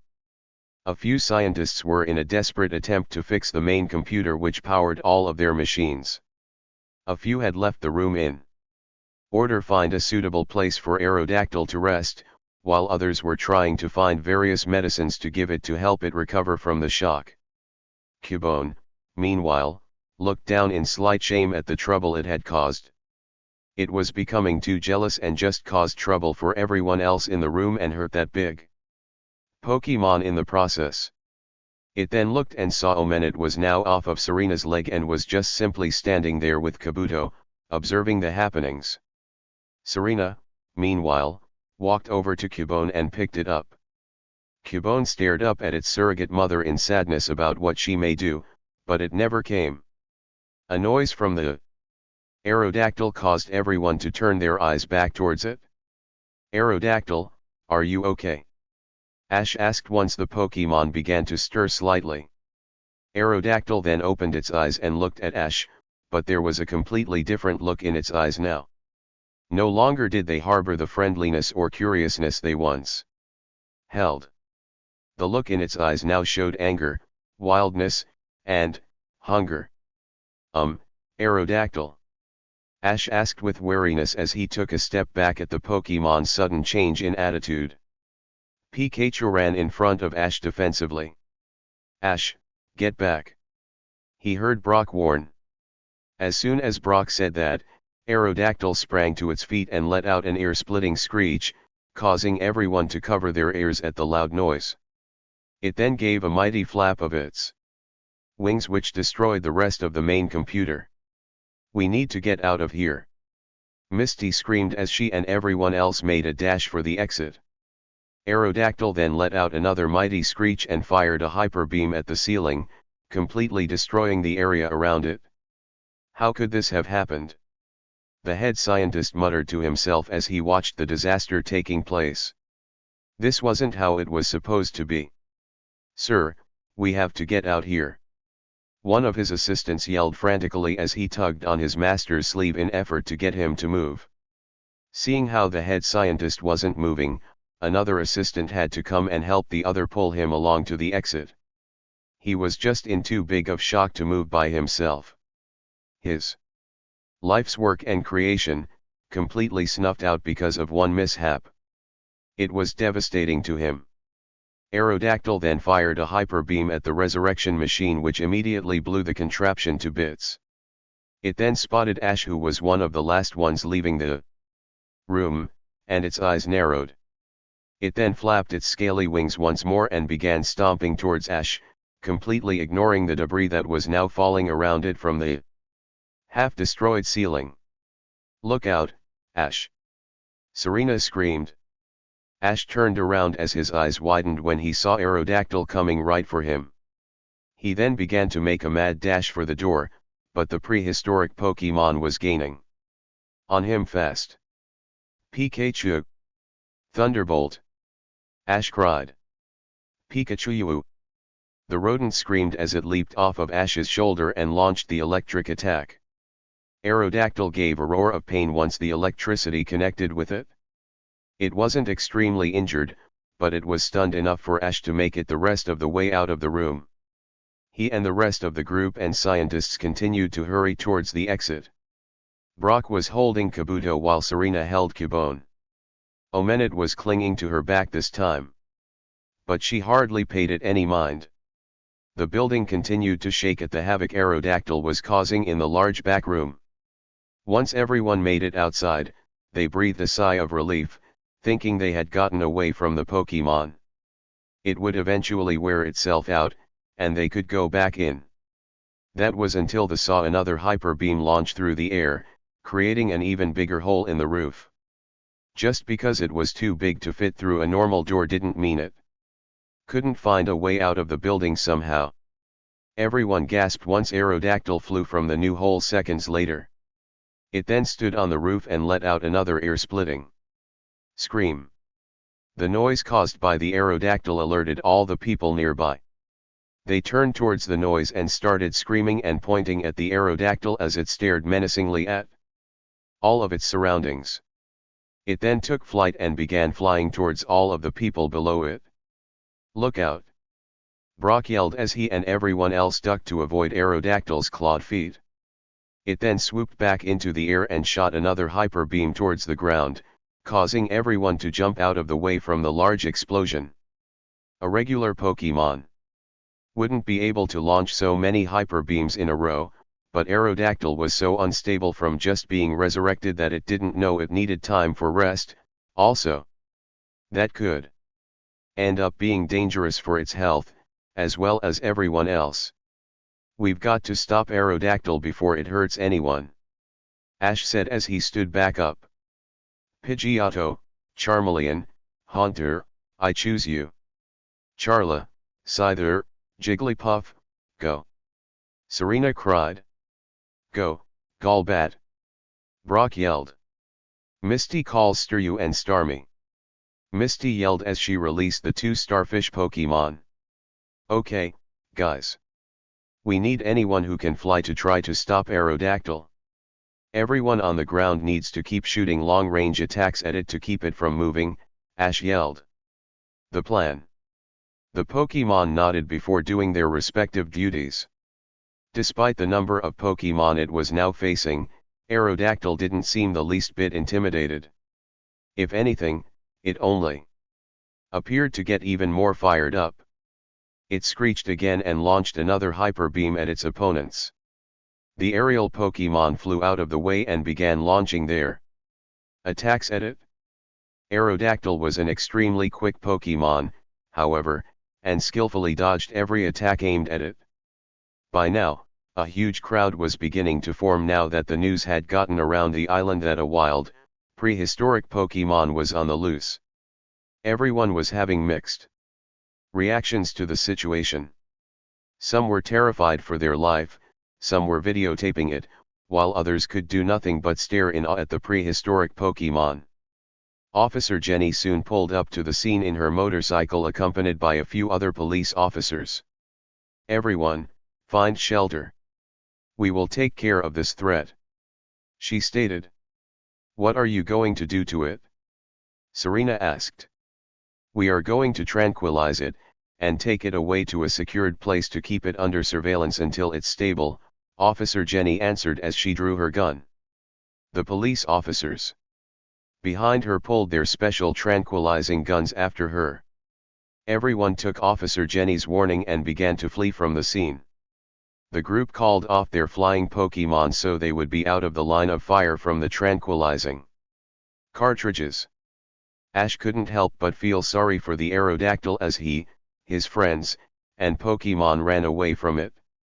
The Pokemon had started off so friendly, but its lack of rational Feelings yet got the better of it, so it went on a rampage once it felt threatened. Officer Jenny and the other police officers took aim at the aerodactyl as it continued to fly around wildly in the sky. They would have to make a perfect shot due to how quick it was. Fire! Officer Jenny cried as they shot their first round at the rampaging Pokémon. The tranquilizing cartridges soared through the air. Many of them missed, but a few were able to connect. Unfortunately, the ones that hit were only able to get it in the wings. Since there was only skin where Aerodactyl's wings were, the cartridges weren't able to do a thing. Aerodactyl yelled in pain before glaring at the needles in its wings. It then yanked them out with its mouth and flung them into the air before roaring in anger once more. Officer Jenny was about to order another round of fire, but Aerodactyl launched another hyper beam at the group of police officers. They managed to get out of the way of the actual blast, but shock still knocked them off of their feet. Officer Jenny! Brock cried once he saw her fall and hit the ground in pain. Officer Jenny groaned once she stood up. She turned towards her tranquilizer and gasped when she saw it was busted due to the force from the hyper beam and slamming onto the ground. It was no good anymore. She then pulled out a walkie-talkie and began yelling into it. Everyone!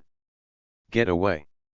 I declare a state of emergency for Cinnabar Island as long as this thing is loose.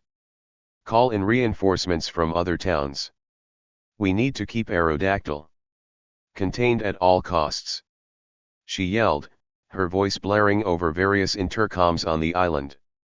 Aerodactyl once more dove towards the ground again, heading for the police officers. They dodged its attempted attack as it swooped to the sky. It then flew onto a nearby building and began panting heavily.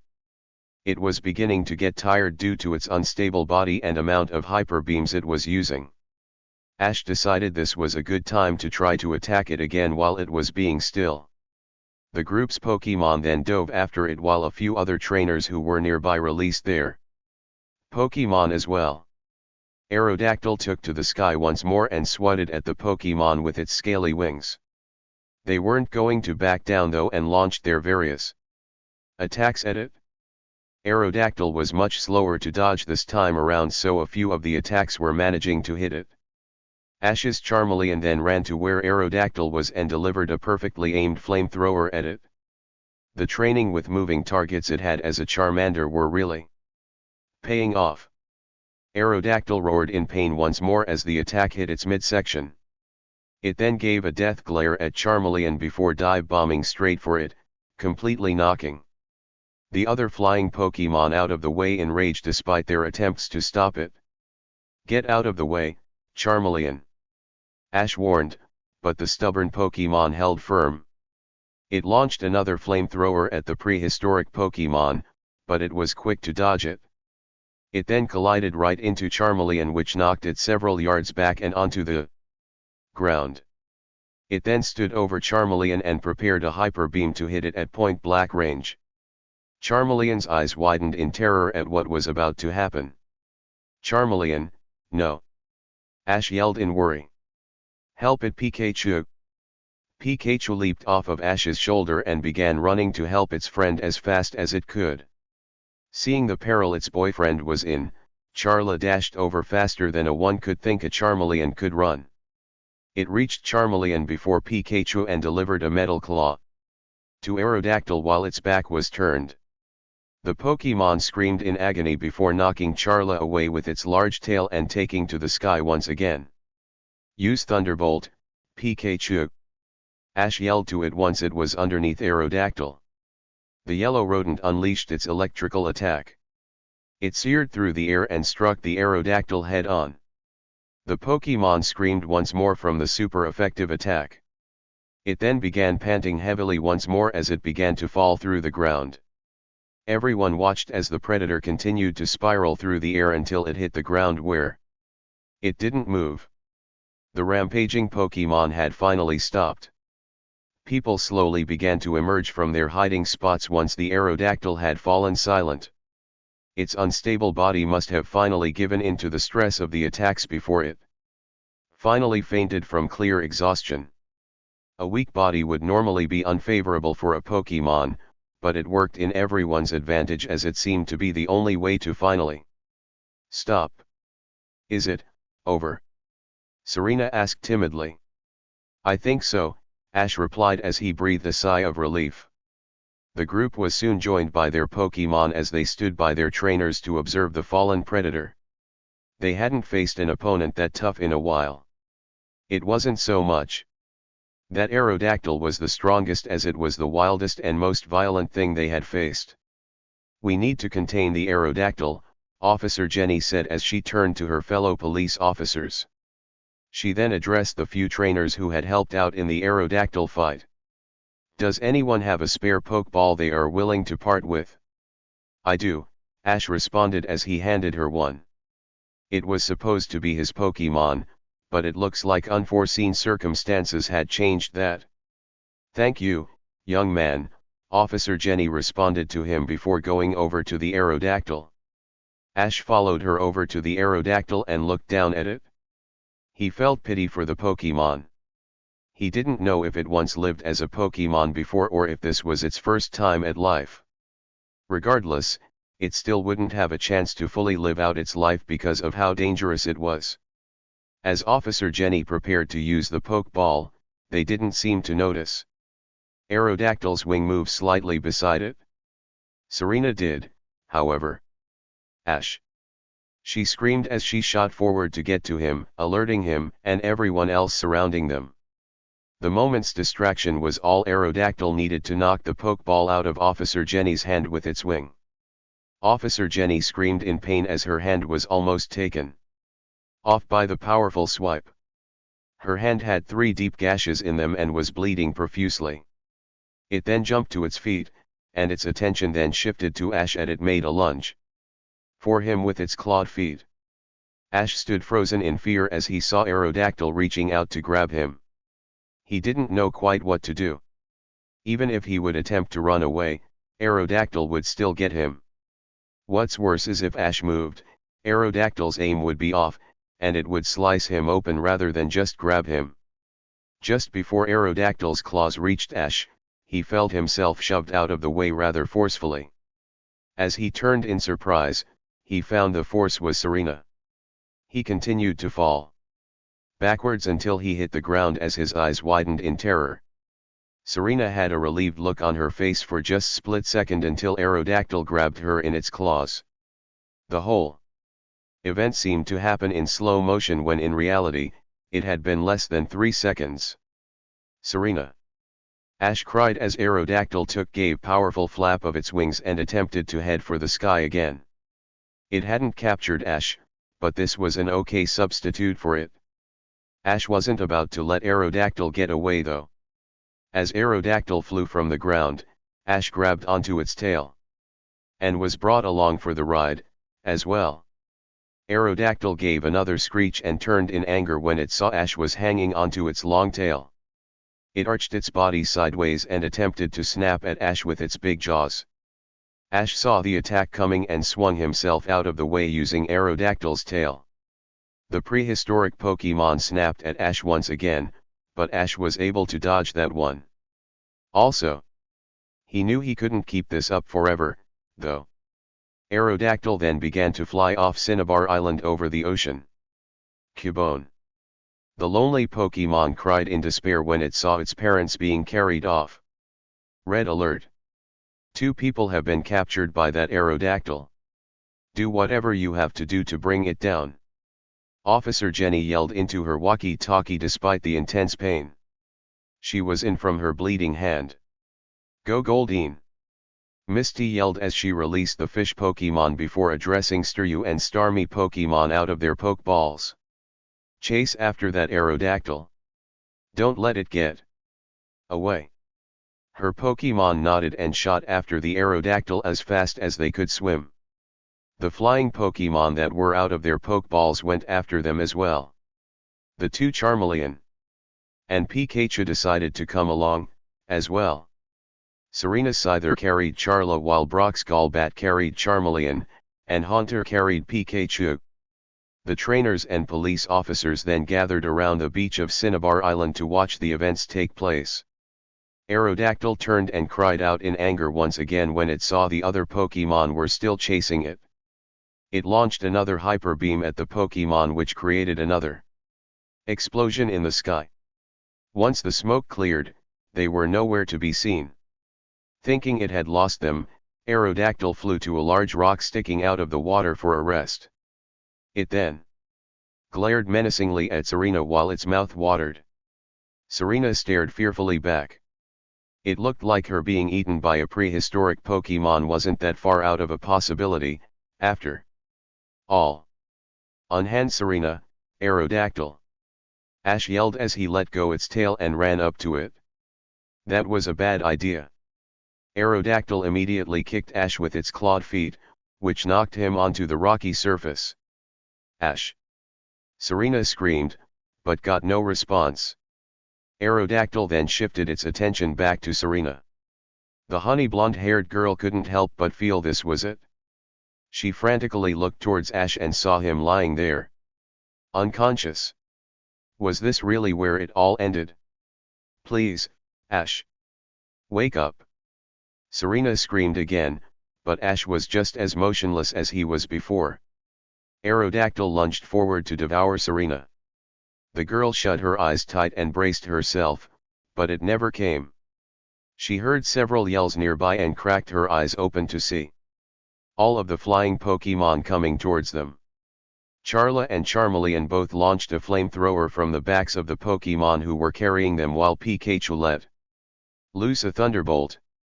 Aerodactyl dodged and had no choice but to turn away its focus from Serena to deal with these Pokémon again. The flying Pokémon dropped Charla, Charmeleon, and Pikachu from overhead while they continued to circle the rock to keep Aerodactyl from escaping. The two Charmeleon landed on the rocks on their feet. Pikachu went to help Ash while Charla and Charmeleon stood in front of Aerodactyl and glared at it. Charla growled in a warning manner. It wasn't going to let this Pokémon harm its trainer. Aerodactyl yelled response. It then let go of Serena and stood over Charla and Charmeleon. Serena meanwhile, joined Pikachu in trying to wake Ash. Charla launched another flamethrower at Aerodactyl, but the predator Pokémon flew out of the way, flew in at Charla to use wing attack. Charla leaped out of its range before grabbing its tail, while Charmeleon grabbed Aerodactyl's back and used Metal Claw. Aerodactyl yelled in pain and knocked Charmeleon away again with its wings. Charmeleon hit the ground in pain and stared up defiantly at the Aerodactyl while Charla used another flamethrower at Aerodactyl. Ash groaned as he stirred. Thank goodness you're awake, Serena sighed. Pika-Pie! Pikachu added. Pikachu! Serena? Ash questioned as he sat up and rubbed his head. He then turned and saw Charla and Charmeleon fighting and remembered the situation he was in. Charla and Charmeleon continued to duel the Aerodactyl. They were getting some good attacks in, but the Aerodactyl would always counter with a much stronger attack. It finally had enough and charged straight at both Pokémon, completely surprising them. It grabbed both Pokémon with its clawed feet before slamming them both down on the rocky surface. Ash and Serena gasped as they saw the brutality of the attack. Charla and Charmeleon gasped in pain from the impact. It was then Aerodactyl grabbed them both again and flung them off the edge of the large rock. Charmeleon! Charla! Ash and Serena screamed as they ran to the edge of the rock and saw their Pokémon groaning in pain on a smaller rock about 20 feet below. They were glad there was more surface underneath them instead of falling in the water, but still knew they both were in great pain. Aerodactyl cried once again, causing their attention to turn back to it. It then lunged at Ash and Serena. Pikachu cried as it leaped at Aerodactyl to prepare a thunderbolt.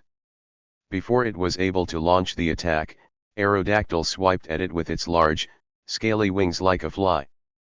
Pikachu was sent toppling over the edge like Charla and Charmeleon were before it. Pikachu! Ash cried as he watched it fall. Aerodactyl then looked down at the Pokémon below it to make sure there was no way they could get back up. It was panting heavily and very tired from the energy it's used so far. Charla and Charmeleon had stood back up from the impact and were glaring at the Aerodactyl. They were injured but were still willing to fight. They both blew fire out of their mouths to show their strength and stared back at Aerodactyl, indicating they still wanted to battle. Aerodactyl, meanwhile, wasn't in the mood to fight anymore. It made what seemed like a taunting face at the two weaker Pokémon before turning back to Ash and Serena. It was finally going to enjoy a snack. Ash and Serena grasped each other tightly.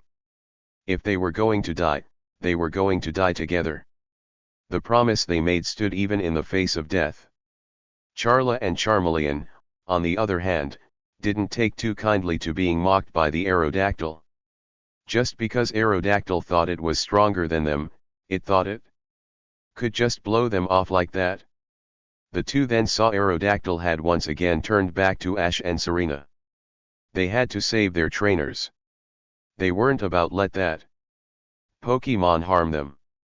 They both blew forth a flamethrower in an effort to get Aerodactyl's attention back to them. The two flamethrowers struck Aerodactyl in the back. It screeched in anger and turned to glare at the Charmeleon again. It was really getting tired of those two. Maybe if it broke their necks, they would finally leave it alone. Aerodactyl then took flight and flew towards the two Charmeleon once again with the intent to kill them this time. The two Charmeleon made a sideways glance at each other before nodding. They weren't going to let this Pokémon terrorize anyone any longer. It was then they both began to glow a shining white, startling the Aerodactyl, which forced it to stop mid-flight and hover in confusion. Charla and Charmeleon are actually evolving at the same time, Ash said in awe as he and Serena watched from above. That's amazing, Misty said as she and Brock watched from the shoreline of Cinnabar Island. Pie, Pikachu muttered as it watched from the side. The two Pokémon began to grow larger as an extra horn grew on their heads and wings sprouted from their backs. When they finished glowing, two Charizards stood in place where they were. They both let out a mighty roar and narrowed their eyes at the Aerodactyl. Aerodactyl let out another roar of anger as it once again charged the two Charizard now that the bright light was gone. Its jaws were open and heading straight towards their necks. What it wasn't expecting was the two Charizard to duck underneath it. They grabbed Aerodactyl by its wings and slammed it onto the ground. While Aerodactyl was stunned, Charla grabbed Pikachu before flying up to save Ash and Serena while Ash's Charizard stayed behind to hold it off. Charla landed in front of Ash and Serena and gave them a nod. You've become a Charizard, Charla, Serena breathed in amazement as she stared up at what was once a small salamander when she first got it. Now it was a fully evolved dragon. It truly was an amazing sight to see. Charla smiled at Serena before turning around and signaling for them to get on. It would bring them out of harm's way. Ash then looked down and saw his own Charizard was still dueling the Aerodactyl. They were trading blows and appeared to be evenly matched. Ash wasn't going to leave his Charizard to battle Aerodactyl alone, though. He was aiming to be a Pokémon master. What kind of trainer would he be if he ran away from every Pokémon that threatened him? Go on with Pikachu and Charla, Serena, Ash told her. I'm staying here. I'll fight Aerodactyl with Charizard. Ash, are you sure? Serena asked worriedly. Definitely. I'm going to tame that Aerodactyl for sure, Ash answered with determination. He then called out, Hey, Charizard. What do you say we fight Aerodactyl together? Charizard looked up at Ash before smiling and giving him a thumbs up. It then made its claws glow and swiped Aerodactyl with another metal claw. The prehistoric Pokémon screamed and began panting heavily again. While the Pokémon was distracted, Charizard flew up to the rocks where the others were and stood in front of Ash. I'll be fine, Serena. I promise, Ash said sincerely. Serena felt there was no way she could ever doubt Ash after hearing those words from him. He still had so many things he told her he needed to experience, including his feelings for her. She then looked at Ash's Charizard. Promise to keep him safe, she told it. Charizard gave a light roar in response. Serena nodded her before going up to Ash, who stared back at her with slight confusion. Blushing a crimson red, she leaned in and kissed him on the cheek. Good luck, she said. She then got on Charla's back, and she, Pikachu, and Charla were off to get Serena back to the mainland. Ash blushed in return and held the spot where she kissed him. It was like her kiss was a huge surge of encouragement for him, like he could do anything. Who knew that? Something like that could energize him so much, or maybe it was just Serena in general. He then gave her a thumbs up before climbing on Charizard's back. By that time, Aerodactyl had recovered and screeched angrily before glaring at Ash and Charizard. Ash glared right back the Aerodactyl. This Pokemon was being a danger to everyone and would stop at nothing until the all of Cinnabar Island was destroyed at this rate. His Pokemon trainer status kicked in overtime. It was partly his fault this Aerodactyl had been born. It was now his responsibility to take care of it. Let's do it, Charizard! Ash yelled to it. Charizard gave a roar of approval before soaring into the sky, Aerodactyl following it. Ash felt this was a truly amazing feeling to be riding on his Pokemon's back right now. He had never experienced anything like this before. Airplanes had nothing on this. It felt like he was the one flying rather than just riding Charizard. The ocean breeze felt incredible against his face as he breathed it in. He knew he couldn't dwell on this for long, though. There was still a battle to take care of. Aerodactyl hovered in front of Charizard and prepared to launch a hyper beam at it, but the two were ready. Counter that hyper beam with your flamethrower, Charizard! Ash yelled. The newly evolved Pokemon complied and blew the most powerful flamethrower Ash had seen from a Pokemon in person. It was like Charmeleon's strength had almost doubled. Once it evolved into Charizard, the two attacks collided in midair, which caused an explosion. A huge debris cloud filled the air, but Charizard quickly blew it away with its wings. As a few of the other Pokemon began to come in to attack Aerodactyl, Charizard signaled them to stay back and just make sure it didn't get away. It and Ash were taking it on by themselves. Aerodactyl once again tried to charge at Charizard's throat, but the fire dragon flew out of the way and got behind it. Use Flamethrower! Ash yelled. Charizard blew forth another scorching hot flame that struck Aerodactyl right in the backside. Aerodactyl grimaced at the pain once more, but they weren't done yet. Charizard flew straight at Aerodactyl and delivered what looked like a metal claw crossed with an uppercut to Aerodactyl's jaw. By now, the prehistoric Pokemon couldn't take much more. It attempted to get away but was stopped by the other Pokemon surrounding it. It had nowhere to go. It then turned around and faced Charizard and Ash in anger. Aerodactyl! You have to calm down. We were getting along just fine before at the lab, remember? Ash tried to reason with it. He could tell how exhausted the Pokemon was and just wanted to stop the fighting. Aerodactyl didn't appear willing to listen, however, it unleashed another hyper beam at Charizard and Ash, who dodged it once again. We aren't out to get you, Aerodactyl. What happened at the lab was a freak accident. We want to be your friends. Ash yelled again. Aero! The prehistoric Pokemon screeched again before summoning a lot of rocks from seemingly nowhere before blasting them at Charizard. Its ancient power. Look out, Charizard! Break them up with Metal Claw! Ash yelled. Charizard held its arms out in attempt to shield it and Ash from the brunt of the rocks. It then started busting as many rocks as it could. It still really stung, however. Charizard grimaced in pain from the attack, but what could have been a super effective attack was reduced greatly in power by Ash's quick thinking.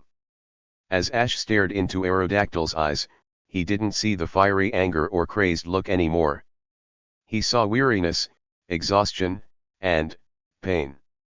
Ash gave a sigh as he realized there was no way he could reason with the Aerodactyl to get it to stop. He hated to do this, but he knew he had to use force. He looked at Charizard to see what it thought. Charizard nodded its head back at Ash, as it agreed it was the only way. "Okay, Charizard," Ash said as he turned his hat backwards. "Let's get that Aerodactyl. Use Fire Spin." Charizard inhaled before letting out a large stream of fire from its mouth. Rather than just going forward, however, it began to circle around Aerodactyl until the Pokémon was trapped in a spiral of flames. Charizard kept blowing, however, and it was soon turned into a fiery vortex that completely consumed Aerodactyl. Ash bit his lip as he heard the pain screams of Aerodactyl from inside the fire spin, but he knew he couldn't let up. As the flames stopped, Aerodactyl was barely able to keep flight anymore. It had one more attack up its sleeve, though.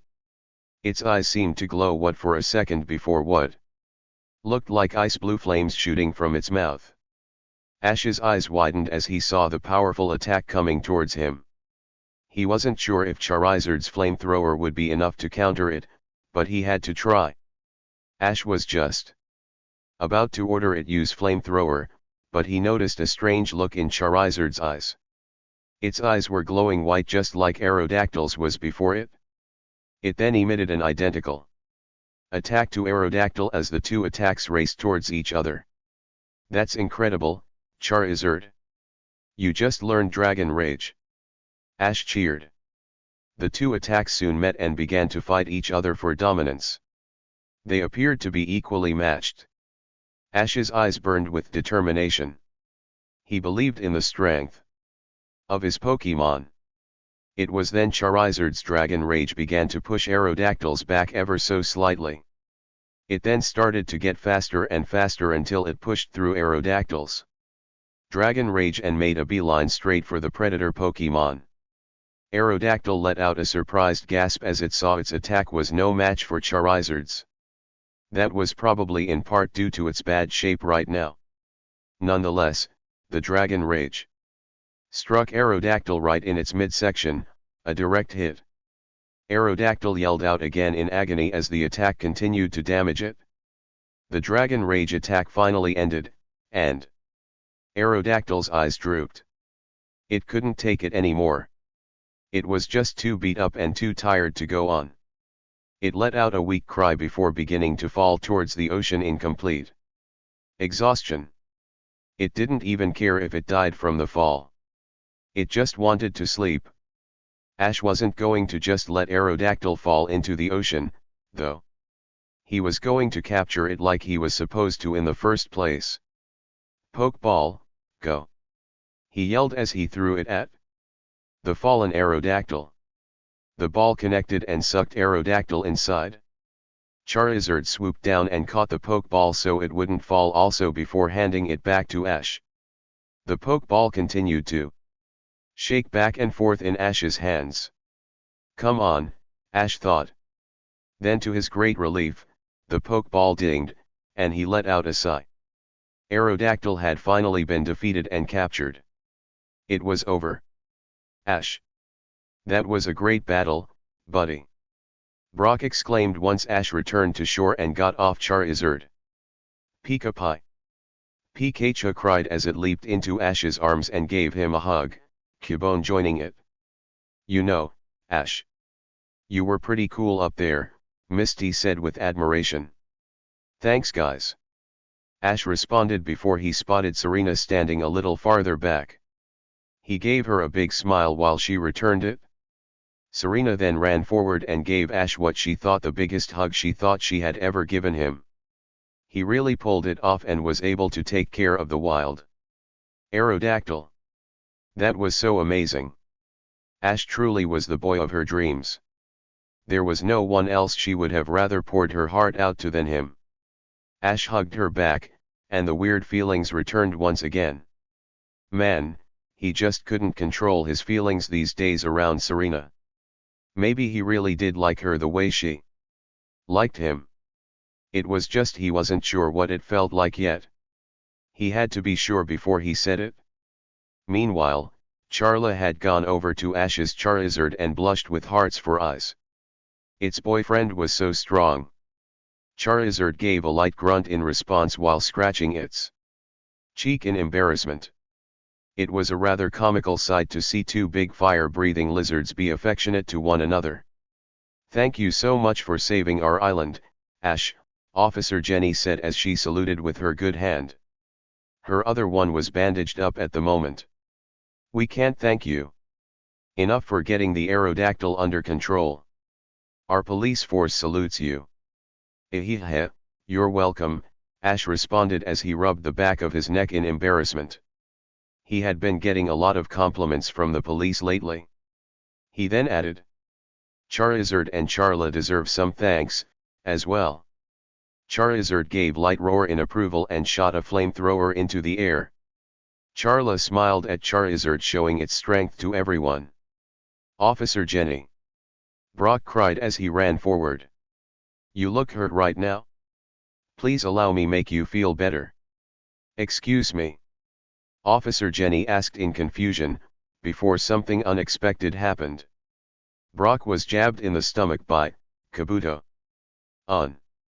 Brock groaned as he fell to the ground in pain once Kabuto released one of its claws from Brock's stomach. "Kaka Kabuto," Brock said in surprise. "I can take it from here," Misty said before clearing her throat. "I bet Officer Jenny will feel a lot better if I pull you away from her. I think Kabuto and I will be a great team in keeping Brock under control," Misty thought with a smile. "It looks like Kabuto doesn't like Brock's flirting, either," Serena commented. "Anyways, be safe kids," Officer Jenny continued before leaving with the other police officers. "So what are you going to do with Aerodactyl?" Serena asked Ash once the police left. "Its Pokeball just got transferred to Professor Oak's lab," Ash reported. "I made a quick call to Professor Oak on my Poke Gear on the ride back and warned him not to open the Pokeball. I want to be the first one to talk to Aerodactyl. I think I'll make a Pokemon swap soon." "I think that's a good decision, Ash," Brock agreed as he placed his hand on Ash's shoulder, recovering from Kabuto's stomach jab. "Judging by today, if anyone can tame that Aerodactyl, it's you." "Thank you, Brock," Ash responded. It was then he was approached by the head scientist. He still looked upset with the situation but had recovered a little bit. "Young man, that was very impressive to be able to capture Aerodactyl like that." "I thank you so much for what you did," said the scientist in a normal tone rather than his crazed eagerness. "What about your life's work?" Ash asked. The scientist looked down at the ground. His eyes still showed intense sadness for his loss before he looked up at Ash again. "My machine can be rebuilt, and so can the research lab, but the lives of a human are most important. For that, I thank you." The group stared at him in surprise. This was the most normal they had ever seen of the head scientist since they met him. Up until now, it was like he was an eccentric, overeager, crazy person. It was a rather shocking change. "In fact, I think you would be the right person to take this," the scientist said as he pulled something out of his lab coat and presented it in front of the group. "It's a Pokemon egg?" Ash questioned as they looked at it. The egg was white and had different designs of red and blue on it, almost like a toy design. "Indeed. We found this egg in the depths of Cinnabar Island a while back and have been researching it. Oh. We've been taking care of it, too." The scientist quickly defended once. He saw the group give him a disapproving look when he said they were researching it. "So what Pokemon is inside of it?" Serena asked him. "Oh ho ho ho. That's a secret," replied the head scientist with a knowing look. "Anyway, we got the information we needed from it, but due to the current condition of the research lab, it will be unfit to care for the Pokemon. You seem to be the right trainer for it. Well, I'll take it, in that case. Thank you, Ash responded as he took the egg from the scientist. Pikachu smiled as it looked at the egg. How about that, Pikachu? We'll have a new Pokemon to join us soon, Ash told it. Cubone looked in slight wariness at the egg. Another baby Pokemon would mean someone competing for its surrogate parent's affection. Despite a small feeling of jealousy, Cubone forced itself to relax. It was growing up and needed to stop being so clingy. There would come a time when it would be more independent and be able to battle, also. Maybe this egg coming into play was a sign it should start to help itself, too. Cubone's actions did almost cause a disaster, after all, because it was jealous. That Pokemon egg looks so cool, Misty commented. I can't wait to see what Pokemon is inside of it, Serena said. Yeah. I bet we can all help take care of it, Ash replied.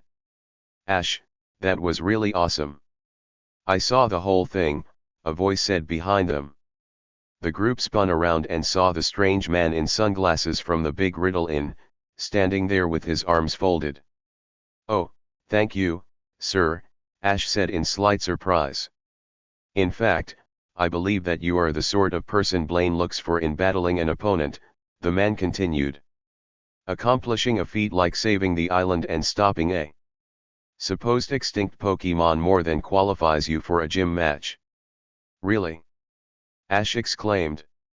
Do you happen to know where Blaine's gym is? I do, the man responded as he held his index finger up.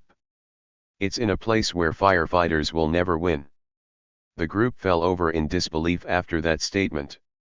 Another riddle. Ash groaned as they got up. Yep. You can think on it while you are soaking in the hot springs, the man stated. But those are a little expensive, Serena began. Don't worry about that. I'll pay for the appointment. It's a little thanks for saving the island. You all deserve a little relaxation, the man said. Great. Thanks a lot. Ash smiled. Oh. I can't wait to soak in a relaxing hot spring, Misty said as they followed the man. Serena began to walk with them, but felt a weight on her leg again. She turned and saw Omenet was once again clinging to her leg. Omenet. Please get off of me. Serena cried out, which caused the others to laugh. As the group was following the man to the hot springs, a sudden thought occurred to Ash. How did this man know where Blaine's gym was located at? Furthermore, who was he to judge whether or not Ash was worthy to challenge Blaine or not? He seemed to know a lot for a guy who simply owned a hotel. Ash couldn't help but wonder if there was more to this man than meets the eye. Just who was he? Chapter 42, Blaine, the red-hot gym leader. The group was now soaking in the hot springs the man had generously paid for. The events from earlier in the day had still taken a toll on their bodies. The hot springs were extremely relaxing and allowed the group to focus on what the answer to the man's riddle could be. They were standing in a circle around each other as they thought. They were in their bathing suits, so there was no need to be in separate springs from each other's. All of their Pokemon were currently at the Pokemon Center getting some nice treatment and rest. They certainly deserved it. A place where a firefighter would never win, Ash muttered to himself with his arms folded. I've heard that Blaine raises some really awesome fire-type Pokemon. The answer to the man's riddle must have something to do with fire, and lots of it, if a firefighter could never win, Brock reasoned. He rubbed his chin while he thought about it. This riddle was pretty tough. Lots of fire, Misty mumbled. She then decided to look around at all of their surroundings. What was on Cinnabar Island that had a lot fire? Her eyes then began to trail farther off in the distance until something tall caught her eye. It had been visible the entire time and was one of the first things they noticed on Cinnabar Island as they approached it from The sea. What is it, Misty? Serena asked, noticing her gaze. The volcano, Misty answered slowly as she pointed her index finger to the large mountain top. The others followed her finger and raised their eyebrows in surprise when they saw where she was looking. The volcano stood majestically in the distance. It looked so peaceful on the outside, but it didn't take a genius to know that it was probably a death trap inside of it. There is no doubt a firefighter could never win inside a volcano, but that was just absurd. Why on earth would a gym be built inside a volcano? Was that really the answer to the riddle?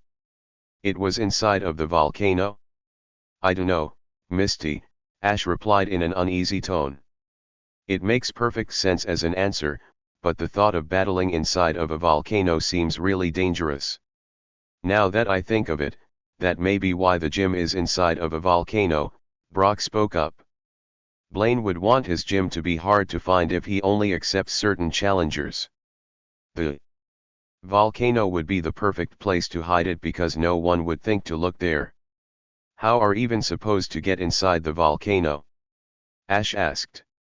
We can't just simply jump in the cone hole at the top. I say we sleep on it and check the volcano out tomorrow just in case. Even if the gym isn't there, it's not like we have anything to lose, Brock suggested. So once we do find the gym, have you thought of which Pokemon you will use? Serena asked Ash. I'm not sure, exactly. Both Squirtle and Krabby would be ideal to battle fire types, but also very predictable. Being a gym leader, I'm sure Blaine has a counter for them, so I'll need to think of something else, too, Ash replied while looking deep in thought. I agree with you on that one, Ash. Blaine's been a gym leader for a very long time. You won't be able to beat him by just using water types. Misty and I would know as we were gym leaders, too, Brock said. I think I'll make a call to Professor Oak tonight for a couple of transfers, Ash mused. You will do fine, Ash, Serena stated as she extended her arm. Ash then felt something grab his leg, and he yelped in alarm before looking through the bubbles of the hot water to find it was human hand. He followed it up to find the culprit was a furiously blushing Serena. Ash muttered as he turned as red as Serena. Sorry. I meant to grab your hand and missed, Serena squeaked. It was now the next day and the group was now trekking up the mountainside once again on Cinnabar Island. Only they had no idea where to look. Where would an entrance to a volcano be anyway? They were going to ask the strange man this morning if he would have any leads on the possible answer to his riddle, but he mysteriously disappeared. They didn't see him the whole time they were there today. They were having a strange sense of déjà vu as they were following the same road used to go to Riley's house. As they passed by the trail that would take them to Ash's uncle, Ash realized it would have been convenient if they were able to ask Riley about a possible secret entrance. There was no doubt he would know something about it, but Riley had left 2 days ago to get to Ash's house in order to protect his mom. He said it would take him roughly 2 days to get there, so he needed to hurry. That would mean Riley would be arriving to Ash's house any time now. We've been searching this mountain for over 2 hours. Ash yelled in frustration. How do we even know if Blaine's gym is in the volcano? I don't like it, either, but it's the only answer that fits, Misty replied. If you have another answer that makes sense, I would love to hear it. Okay, you've made your point, Ash sighed. It's just we have no idea where to look since that man wasn't there this morning. I've just thought of something, Ash, Brock spoke up. Did we ever get that man's name? No. Why do ask? Ash answered.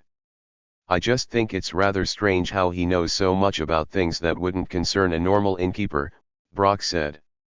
Now that you mention it, I thought of those things yesterday while we were going to the hot springs, Ash said. He even knows where Blaine's gym is, and it was like he was speaking for Blaine when he said you were worthy to challenge him. He also disappeared this morning when we told We were going to look for Blaine's gym last night, Brock pointed out. So do you think this guy is a friend of Blaine? Serena asked. I don't know, but can we stop and rest on those sets of rocks? Misty asked as she pointed to a large pile against the side of the mountain.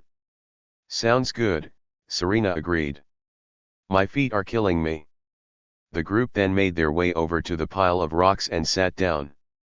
Ash took this opportunity to take the newly acquired Pokemon egg out of his backpack and give it a good clean.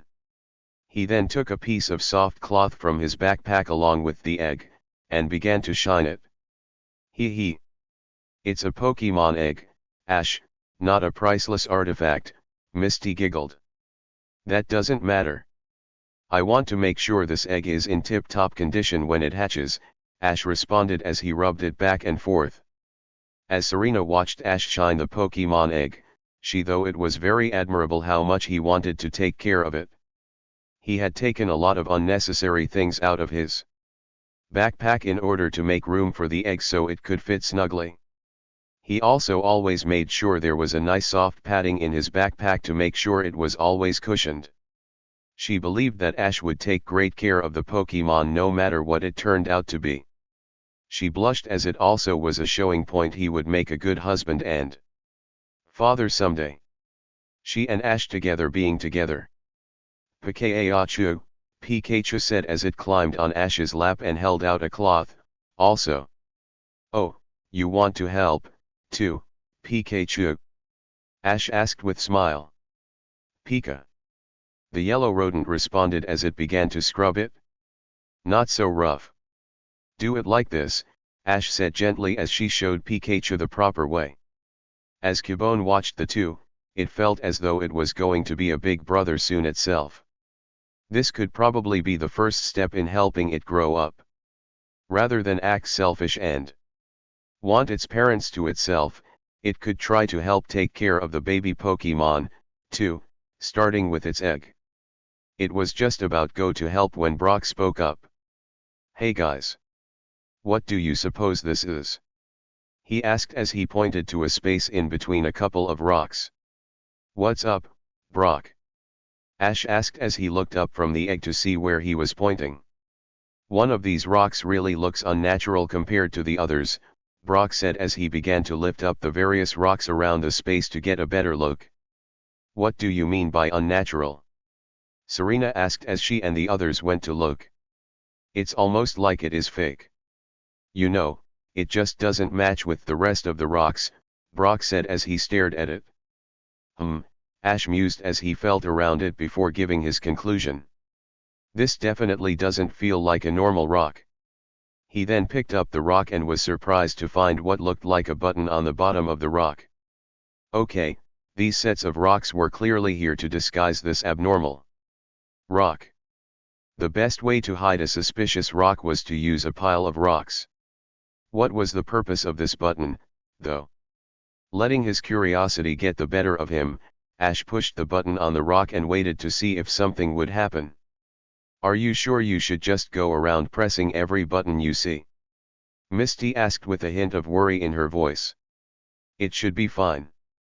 What's the worst that could happen, Misty? Ash scoffed slightly. For all we know, it may have something to do with finding a way into the volcano. As if to answer the group's curiosity, they felt a slight rumbling noise against the volcano. It soon began to shake so violently that Serena actually fell over from the rock she was still sitting on. Ash noticed the egg was being bounced around and quickly grabbed it so it wouldn't break. I hope you didn't cause an earthquake, Ash. Misty yelled as the whole group wobbled around despite the ridiculousness of how it sounded. What button would cause an earthquake? The group then heard what sounded like creaking from the volcano. They then saw a small section of the side of the volcano slide to the side, revealing an entrance. As soon as the door had finished opening, the rumbling stopped. A secret passageway, Brock mumbled. Ash went over to Serena and held his hand out to Serena before giving her a smile. Sorry about that, Serena. You aren't hurt, are you? Serena stared at Ash's hand and was instantly reminded of the day at summer camp. She had been getting a lot of those lately. Here he was offering his hand to help her up while she was on the ground. Serena grabbed onto Ash's outstretched hand, and like before gave a mighty pull to help her up. As Serena was being pulled up, a sudden idea came to her. This time, she purposely fell forward against Ash. They once again appeared to be hugging each other, and Serena felt her cheeks go red. "This is almost like a summer camp, isn't it?" Ash mumbled in her ear. "Yep," she whispered back in bliss. "You did that on purpose, didn't you?" Ash deduced. Serena detected a bit of playfulness in his voice. "I might have," she answered back with a giggle. "Guys, I hate to interrupt, but are we going to see what's down that passageway?" Brock asked with a slight cough. Ash and Serena quickly broke away from each other. Both of them had a cheesy grin plastered on their faces. "Yeah, we're coming," Ash answered as they began to make their way to the apparent secret entrance to some place. The group looked down and saw a staircase that went downward, leading deeper into the cave. There were a few dim lights that were built into the rock walls. Despite this, it was still fairly dark and did look a little intimidating. "I bet you if the answer to the man's riddle is a volcano, Blaine's gym should be down this staircase," Ash figured as he took the first step down, the rest of the group following suit. It turned trekking down the staircase was taking a lot longer than what the group originally anticipated. As they went further down, they noticed that it was steadily getting hotter with each step. This cave could sure use some fans, despite how silly it sounded. "Phew, I hope we reach the end soon. I don't know if I can take it getting any hotter," Misty commented as she fanned herself with her hand. "It's okay. I have some bottled water in my backpack," Brock mentioned as he brought out 5 bottles of water and handed them out. He gave the extra one to Pikachu and Cubone to share. The bottled waters were still pretty cold from that morning and hadn't heated to room temperature, so it was still rather refreshing. A few minutes later, the group finally made it to the end of the staircase. A large set of metal double doors was blocking their path from the entrance to the next room. The temperature had to at least be over 100 degrees right now. Ash looked warily at the door handle. He had a feeling he shouldn't try to open the door on his own. If he did, he might end up losing his hand from third-degree burns. How else were they supposed to get in, though? Luckily, that question was soon answered as the double doors seemed to swing open by themselves, making a loud creaking noise as they did so. The group curiously stepped into the room and gasped in surprise at what they saw. They were in a large-sized room with what was apparently a gym floor in the very center. There were no sides to the gym area, so it made falling off a definitely possibility. It was suspended in the air by several chains attached to the rock walls of the volcano. Below it was a huge pool of boiling magma. That was apparently the source of the extreme heat. "Right now. It's Blaine's gym," Ash muttered. "It looks like you were right, Misty. A firefighter never could win in here," Serena said. "So if this is supposed to be Blaine's gym, where is he?" Ash wondered aloud. Just then, another set of double doors swung open from the other side of the room. A person stepped in, and the group was pretty surprised to see it was the strange man in sunglasses. "Greetings, everyone. I see you found Blaine's gym." "Well done," he complimented. "So what are you doing here? Are you the referee for the gym?" Ash asked. "It isn't a hat, but it keeps your head dry. If you wear it, it's because you already lost it," the man answered with a riddle. "Another riddle," Ash mused as he tried to think despite the heat. "I've got it. The answer is a wig," Misty exclaimed. "And once again Misty has gotten the correct answer," the man said with a smile. "Wig is correct." He then took off his sunglasses and what was apparently a wig and fake mustache. It was revealed to be an older man with very little gray hair on the side of his head. He was completely bald on top. The group let out a gasp. Blaine was in front of them this whole time. So you were Blaine this entire time? Ash realized. Indeed I was, Blaine answered as he crossed his arms and nodded. The group noticed his voice had a lot more power to it than it did when he was disguised before he continued. Ever since this island became overrun with tourists, I've had nothing but hobby trainers battle me rather than serious trainers. I then figured the only way to avoid this problem was to relocate my gym and test any trainer who wanted to challenge me. I've realized now that you really are a serious trainer competing for the Pokemon League and have shown great skill with Pokemon when I saw you battle Aerodactyl. I would be pleased to have a match with a trainer like you. That's great to hear. In that case I would like to make it official, Ash stated. Blaine, I'm Ash Ketchum from the town of Pallet. I'm here to challenge you for a volcano badge. I accept your challenge, Ash. Blaine answered. Be careful, Ash. Blaine apparently trains in this volcano. He must have some really strong fire-type Pokemon, Brock warned. Right, Ash answered as he went to stand on what would be his side of the arena. Pikachu followed him. Wait. Serena called after him, causing Ash to turn towards her. She then ran forward and placed a kiss on Ash's cheek, completely surprising him. Brock, Misty, and even Blaine thought that was rather bold of Serena to do that. It was a huge change from being completely shy of her feelings like at first. That was for good luck, Serena whispered in Ash's ear. Ehehe. Thanks, Serena, Ash stuttered. Ash felt a weird jolt go through him when Serena kissed him on cheek. His skin felt very tingly for a bit. Ash turned away from Serena and made his way back over to his side of the gym. Pikachu was snickering at Ash's facial expression, causing him to turn red. Stop it, Pikachu. We need to focus on the match, Ash reminded it. Pikachu immediately wiped off its smirk and turned to face Blaine with a determined expression on its face. Despite being in a fiery hot volcano, they would pull off a win and Ash would earn his 6th gym badge, the volcano badge. So what are the rules? Ash asked Blaine. We shall have a 3-on-3 match with no time limit. You may make substitutions if you wish. As the gym leader, I may not. Is that acceptable? Blaine answered. You bet. Sounds good to me. Ash responded. In that case, I will choose my first Pokemon. Arcanine, go. Blaine yelled as he threw the ball forward. The Pokeball soared through the air before landing on the gym floor and opening up to reveal a very large dog-like Pokemon. It was orange in color and had black stripes with a white stomach and beard. Errr. The dog Pokemon called. So that's an Arcanine, Ash muttered as he and Serena took out their Pokédexes to scan it.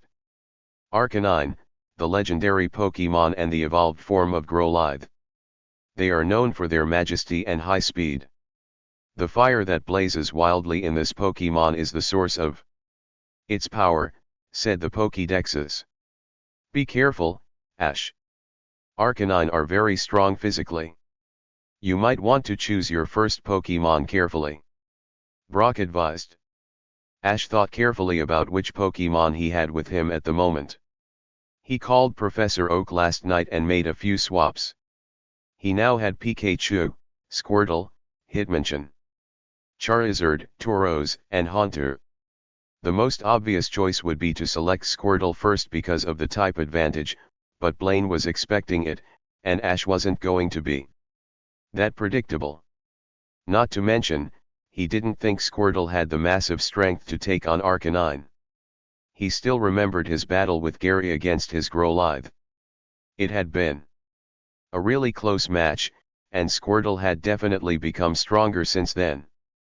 Even so, Ash figured the best way to deal with a large, powerful-bodied Pokemon like Arcanine would B. To use a strong Pokemon against it. That left Tauros or Hitmonchan. After staring at the way the gym was suspended by chains, Ash figured a Pokemon like Tauros wasn't suited for stomping and running and causing it to shake. With that in mind, Ash made his choice. Hitmonchan. I choose you. Ash yelled as he threw the Pokeball forward. The Pokeball burst open and Hitmonchan came out of the Pokeball looking very prepared for its first gym match. It may have lost against Hitmonlee a while back, but those two had been training together. It was determined to win this time. To the surprise of the group, it took a deep breath and appeared to be concentrating for a second. That was quite a change from the eager, hot-blooded Pokemon that had battled last time. So you've chosen a Hitmonchan? This should be interesting, Blaine commented from the other side as he crossed his arms. Hitmonchan and I can do it. Ash answered. The battle will begin at your leisure. I'm red hot and ready. Blaine stated. Fine with me. Hitmonchan, use Mach Punch. Ash began. Hitmonchan ran up to Arcanine at lightning speed and gave it a solid punch across the face, but all Arcanine did was shake itself and smirk at Hitmonchan. So you decided to go in close against Arcanine? Big mistake, kid. Arcanine, use Fire Fang. Blaine countered. Hurry and use Thunder Punch, Hitmonchan. Ash tried. Hitmonchan swung its fist forward, but didn't have enough time to finish the attack before Arcanine chomped down on its boxing glove with its fiery mouth. Hitmonchan grimaced at the pain and tried to use its other fist to punch Arcanine with, but Arcanine was quicker. It lifted Hitmonchan off of the ground with its mouth before slamming it onto the gym. On its back. Chon, Hitmonchan groaned in pain from being slammed. Use Flamethrower before that Hitmonchan can recover. Blaine ordered. Watch out, Hitmonchan. Ash tried to warn. Hitmonchan's eyes widened when it saw the flames beginning to build up in Arcanine's mouth. They began to grow larger and larger until they almost ready to be blown out. Hitmonchan's mind wanted to begin to panic, but it then remembered its training with Hitmonlee.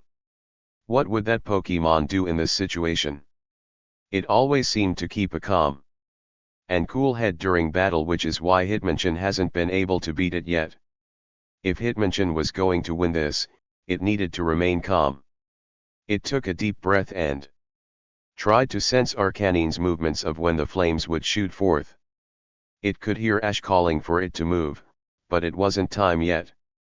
The moment that passed seemed like an eternity but was really less than 5 seconds.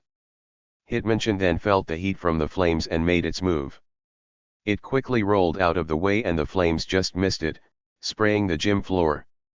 Hitmonchan could have sworn it felt its arm singed slightly. Its timing wasn't perfect, but more practice would prevent that in the future. Way to go, Hitmonchan. Ash praised. Use Sky Uppercut. Hitmonchan jumped from the ground while rearing its fist back. It then brought its fist up in an uppercut and delivered it right into Arcanine's underside. The dog Pokemon was knocked into the air into an arc and fell back down near the edge of the gym floor. Hitmonchan must have hit pretty hard to make such a large Pokemon fly through the air like that. That wasn't bad. Now things are really going to heat up. Blaine said as Arcanine got back up from the ground. You said it? Ash responded. From the sidelines, Brock smiled as he leaned in towards Serena. You know, it looks like Hitmonchan has been taking lessons from your Hitmonlee, he said. I can tell. I thought those two would make great training partners for each other after they had their battle, Serena replied. Hitmonlee was at Professor Oak's lab right now after she swapped it out for Scyther. Next time she saw it, though, she would need to thank it for taking the initiative to help out with Hitmonchan being overeager for everything. Arcanine. Use Flame Charge. Blaine yelled. Arcanine became enveloped in a fiery flame as it began to run towards Hitmonchan at full speed. Hitmonchan went to jump out of the way, but it wasn't counting on Arcanine to turn with it.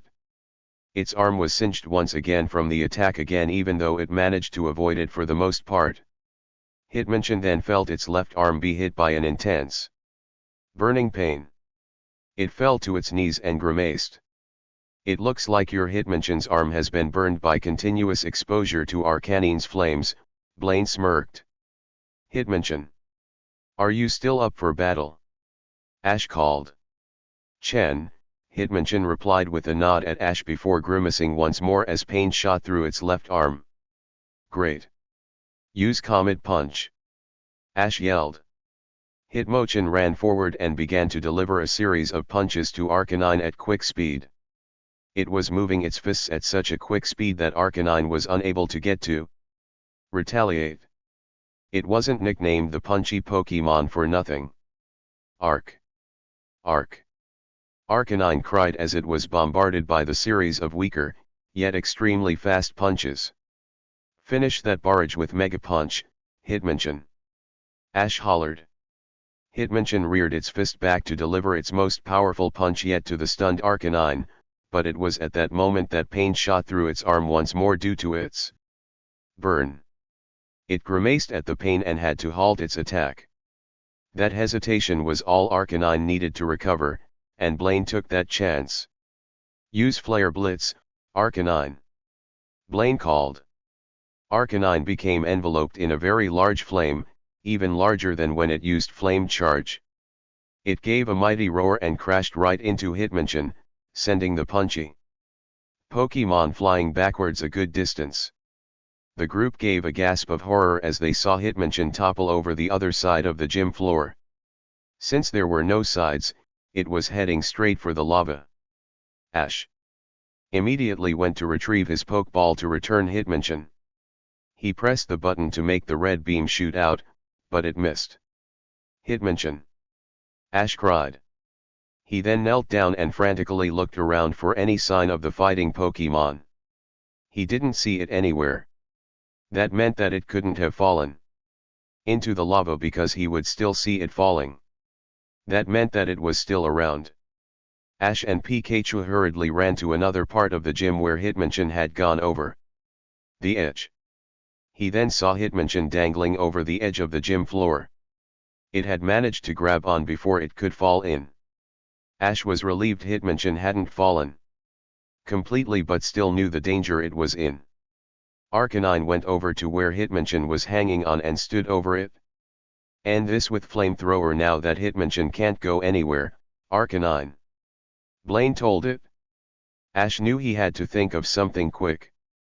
This wasn't like last time when Hitmonchan could roll out of the way. It was completely trapped right now and was just a sitting duck, awaiting the finishing blow. There had to be something he could do. Should he really return Hitmonchan before it was too late? As Ash saw Hitmonchan struggling to hold onto the edge, he could see Arcanine preparing for the attack. If only Hitmonchan could get just a second of spare time, it could get back onto the platform. What could cause a slight distraction? Ash then noticed that Arcanine was standing within arm's reach of Hitmonchan and hoped that might do it. "Use Thunder Punch on the ground, Hitmonchan," Ash yelled. Hitmonchan let go of the edge with its good hand, pounded its fist into the floor. It crackled with electricity once it did so. A few sparks were emitted from the electrical punch and began to shock Arcanine due to its close proximity to the attack. Arcanine gasped from the sparks and took several steps back from reflex to get away from them. Hitmonchan saw its chance while Arcanine was distracted and gave a mighty tug before pulling itself back on the gym floor. It was panting, but at least it was okay. "Great job, Hitmonchan. Use Sky Uppercut once more," Ash yelled. Hitmonchan ran forwards before knocking Arcanine into the air once again. "Leap after it this time, Hitmonchan," Ash called it. Hitmonchan jumped into the air as well and matched Arcanine in height. Arcanine had recovered by that time as well. Hitmonchan looked back towards Ash and they nodded their heads at each other. They both knew what they were going to do. "Use Mega Punch to knock Arcanine back to the ground," Ash yelled. This again. Use Fire Fang to stop Hitmonchan's attack. Blaine ordered.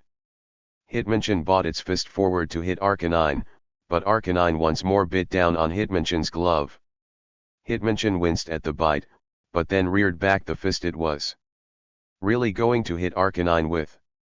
Arcanine's eyes widened in surprise and quickly let go of Hitmonchan's other fist to bite down on the other, but it was too late for it. Hitmonchan smashed its fist right into Arcanine's face, and the dog Pokémon was sent sailing straight towards the gym floor. It made a loud crash as it hit and gave a groan of pain. Hitmonchan landed on the ground shortly after on its hands and knees. Arcanine didn't get back up. Errrrrrr, the large dog Pokémon groaned. Heh.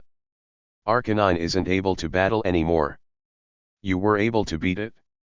That was pretty good, Ash. Blaine said. Way to go, Hitmonchan. Ash cheered before he noticed something was wrong. Hitmonchan. Hitmonchan once more felt the pain of the burn shoot through its body. It doubled over in pain and began panting heavily. Poor Hitmonchan. It fought so hard, but the burn is getting to it, Serena said sadly. I want you to take a good rest, Hitmonchan. There isn't any need for you to battle any longer. You did really well, Ash told it as he held up his Pokeball. He knew Hitmonchan was extremely tired and wouldn't last much longer anyway because of its burn. Hitmonchan gave a sigh but realized Ash was right. It slowly nodded its head before grimacing in pain once more. The red beam came out of the Pokeball and returned the punchy Pokémon back to it. Ash gave a smile to it once it was back in. Thank you, Hitmonchan. That was a great victory, Ash said. It seems you care a lot for your Pokémon's well-being, Ash. My praise to you, Blaine said. He then added. You don't ever have to worry about your Pokémon falling in the lava. Here. I have a special something that will save your Pokémon every time that isn't a fire Pokémon should they fall. Your Hitmonchan would have been fine even if it didn't hang on to the edge. Ash was very relieved that Blaine was prepared for a possibility like that to ever happen. At least he would know his Pokémon were safe from a fiery doom now. He didn't know what the special something Blaine was talking about, but something was telling Ash it was something in the lava itself. I will now choose my second Pokémon, Blaine declared as pulled out another Pokeball and threw it. Rapidash. I choose you. A strong fiery horse-like Pokémon emerged from the Pokeball and gave a loud neigh in response to being summoned. It then pawed at the ground and gave a light snort to show it was ready to fight. Whoa! A Rapidash! Ash exclaimed as he pulled out his Pokédex once again, Serena, as well. Rapidash, the horse Pokémon, and the evolved form of Ponyta. This Pokémon is extremely fast and can reach top speeds of 150 miles per hour after only 10 steps, stated the Pokédexes. Another strong fire type, Ash muttered as he stared at it. He considered using Haunter against it, but Rapidash didn't look like it would fall for Haunter's tricks so easily. Ash supposed it was time for the obvious choice. He just hoped the tiny turtle could pull off a win. Squirtle, I choose you. Ash called as he released it. Squirtle came out of the Pokeball wearing its sunglasses. Upon seeing it wasn't outside and the opponent in front of it, it quickly removed them and gave a hard stare at the Rapidash. A water type. How predictable. It will take a lot more than a type advantage to take down Rapidash, Blaine said. Squirtle and I have got a few tricks up our sleeve to match your Rapidash's speed, don't we, Squirtle? Ash asked it. Squirtle squirt. The tiny turtle Pokémon answered with a nod. Very well. Show me your best, Blaine declared. Use water gun, Squirtle. Ash started. Heh. Counter that with your flamethrower, Rapidash, Blaine shouted.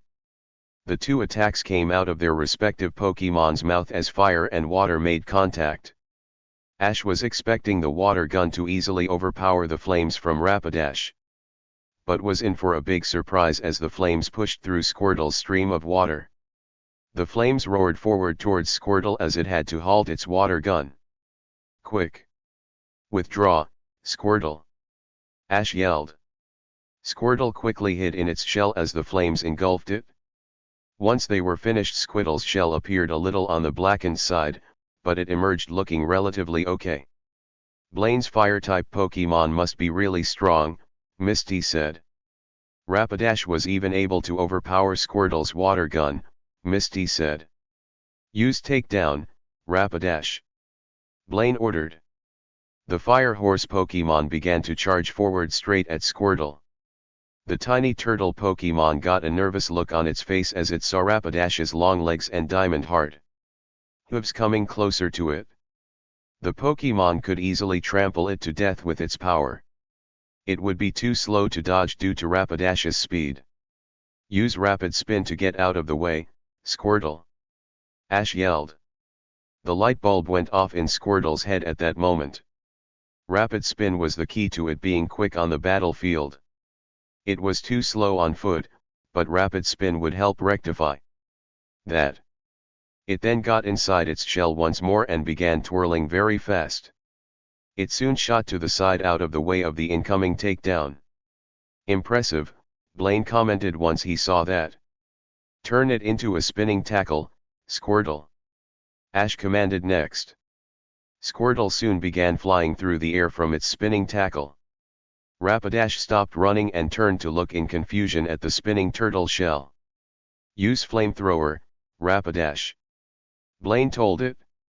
Rapidash shot another flamethrower from its mouth. Squirtle was able to dodge it this time due to its speed. It then spun forward and smacked Rapidash on the head. The Fire Horse Pokemon gave a snort of pain before taking a few steps back. Squirtle landed on the gym floor and gave smirk of satisfaction. "Use Horn Attack, Rapidash," Blaine commanded. Rapidash then began charging towards Squirtle with its horn outstretched, but Ash knew what he'd do. "Spin out of the way with Rapid Spin like before, Squirtle," Ash yelled. "Not so fast. Use Fire Spin, Rapidash," Blaine countered. As soon as Squirtle began to spin around, Rapidash blew a stream of fire from its mouth which immediately made its way around Squirtle, engulfing it in a fiery vortex. This didn't particularly worry the tiny turtle Pokemon as it knew that Rapid Spin would just blow the fire spin away. It didn't count on Rapidash jumping through the flames and stabbing it with its horn before Rapid Spin could take effect. Squirtle was sent sailing out of Fire Spin and onto the gym floor where it gave a groan of pain. "Are you okay, Squirtle?" Ash asked in worry.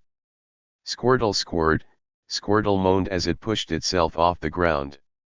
Rapidash's horn did more damage to it than it thought it would. "That Rapidash is really fast," Brock commented. It was able to attack Squirtle before it could spin away the fire spin.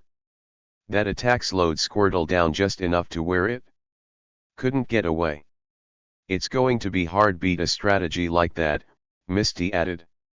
Serena, meanwhile, had her hands clasped while she watched Ash's battle. She knew how hard Ash had been training all of his Pokemon for their latest gym battles ever since Saffron City. She really didn't want all of that training to go to waste. "Come on, Ash. I know you'll think of something," she thought. "Use takedown once more," Blaine shouted. "Try to get out of the way with Rapid Spin," Ash shouted again. "Ha! You're trying that one again? Use Fire Spin, Rapidash," Blaine said as Rapidash was charging towards Squirtle. Just like before, Rapidash shot a stream of fire from its mouth which encircled Squirtle before it could get away. Rapidash then jumped through the flames and delivered a viscous takedown. Squirtle was knocked backwards on the ground again, this time on its back. Squirtle began struggling to get back up from being on its back. It was waving its arms and legs back and forth, trying to get up, but was unsuccessful. Its eyes grew wide when it saw Rapidash run up and stand over it. "Finish this with Stomp, Rapidash!" Blaine yelled. Squirtle saw the Rapidash rear up on its hind legs and grimaced at what was to come. Those diamond hard hooves would be more than enough to instantly knock Squirtle out. Should it be hit? Quick! Use Bubble Beam, Squirtle! Ash yelled. Squirtle quickly shot as many bubbles from its mouth as it could in the short amount of time it had. They struck Rapidash on the other side. The bubbles forced Rapidash to cancel its stomp attack and take several steps back once again, snorting in pain. Despite this, that didn't change the fact that Squirtle was still unable to get up. It was still a sitting duck. See if Rapid Spin will help you get back up, Squirtle. Ash tried. Use Fire Spin to trap it once more and then use Takedown. Blaine countered. Squirtle craned its neck up to look over its shell and saw the stream of fire coming to surround it just like before. It knew Rapidash wouldn't be too far behind those flames and deliver another takedown. This time, Squirtle was close enough to where it could be knocked off of the edge if it was hit hard enough. This wasn't a good situation. Ash was thinking along the same lines as Squirtle. He knew that if Squirtle took another takedown, it could go flying off the edge. Even though Blaine assured Ash that it would never fall into the lava, it would still be an automatic loss for Squirtle because it had to be saved. There had to be something he could do. The fire spin once again wrapped around Squirtle as it struggled to get up. Rapidash charged forward and crashed into it, sending the turtle Pokémon flying over the edge of the gym. Ash grimaced as he saw Squirtle wasn't able to grab onto the edge like Hitmonchan was. Squirtle, meanwhile, was struggling to be able to spin in its shell in order to get some height so it wouldn't fall any further. It was just falling too fast and there wasn't anything Squirtle could use. As it felt the heat of the lava come closer, Squirtle decided to try something crazy. It started shooting water out of its shell while it was spinning. The jets of water from its shell began striking the rocky walls of the volcano, which were giving it a significant push horizontally. Squirtle then decided to tilt its shell ever so slightly to the side. It then began shooting upwards back towards the gym floor. Everyone was very surprised at what the tiny turtle Pokémon had just accomplished. It was going higher and higher above the gym floor as more water spun from its shell. Then, everyone let out a gasp of surprise as the water was soon replaced by a shining light. What's going on with Squirtle? Serena wondered as Squirtle's turtle shell began to turn a shiny white as well. Squirtle's evolving, Ash said in awe. Sure enough, the turtle shell was appearing to get a lot bigger as it was spinning and engulfed in the white light. The glowing finally stopped and Squirtle's shell was replaced by a darker shell with a different pattern. The shell then landed back on the gym floor, and a new Pokémon came out of it. It resembled a turtle like Squirtle before it, but it was larger. And a darker shade of blue with huge ears and a fluffy white tail. Wartortle. The new Pokémon said with smirk and crossed its arms. That's so cool, Squirtle, I mean Wartortle. You evolved. Ash cheered. Pika-Pie. Pikachu cheered as well for its friend. Wartortle. It replied with a thumbs up directed at Ash and Pikachu. Serena's eyes sparkled as she saw the new Pokémon. Wartortle was undoubtedly a much stronger Pokémon than Squirtle. They now might have what it takes to beat Rapidash. She then pulled out her Pokédex along with Ash to scan it. Wartortle, the turtle Pokémon, and the evolved form of Squirtle. It uses its huge ears and fluffy tail to maintain balance and speed while swimming. This Pokémon is known as a symbol of longevity, the Pokédexes announced. What do say we turn this around, Wartortle? Ash asked with a smile. Wartortle, Wartortle.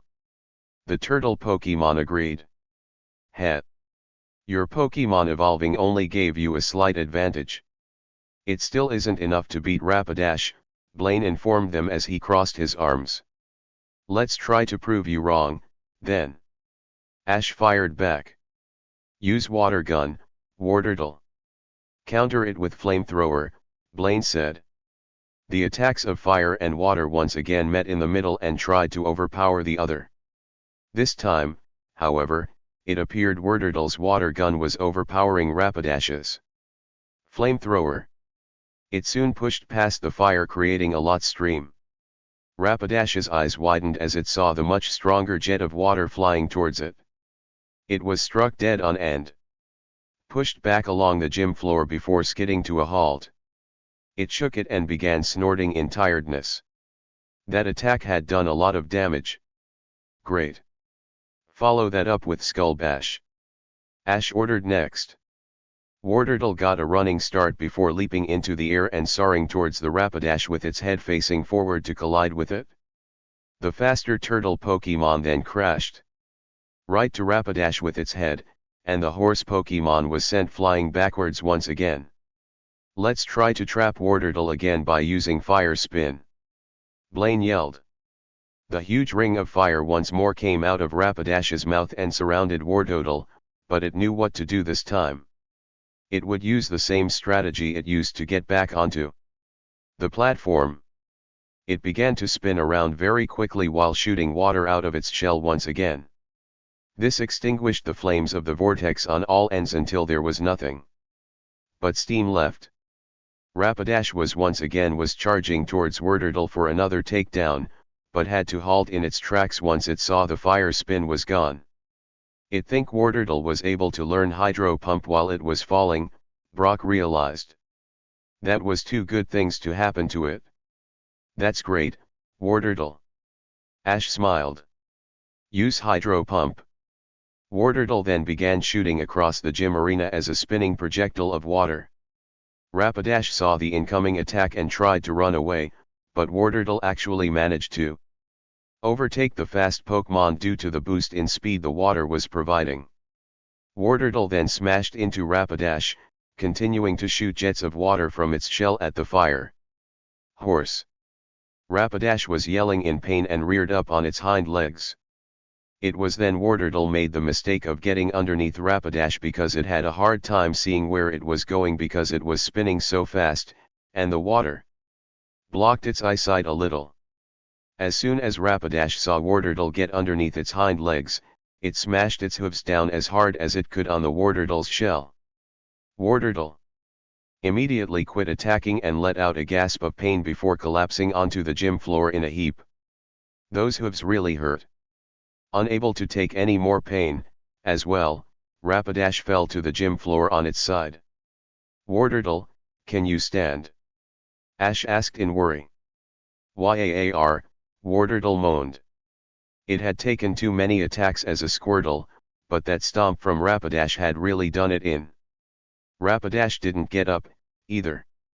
Both of our Pokemon are unable to battle. Blaine judged. That match was a tie. Ash let out a sigh as he looked at Wartortle. It had just worked so hard to learn Hydro Pump and then evolved. It had started out at a huge disadvantage and withstood a lot of attacks. It was only natural that it was low on power despite receiving a boost in energy from evolving. He returned Wartortle to its Pokeball while Blaine returned Rapidash before giving it a smile. Thank you, Wartortle. You did great. You overcame the odds of Rapidash outmatching you in strength and managed to knock it out. I'm proud of you. I guess this proves that not even water Pokemon can stand up to Blaine's fire types. It's no wonder Blaine only accepts challenge from people he considers worthy. He would crush a hobby trainer, Brock said. You have done very well so far, Ash.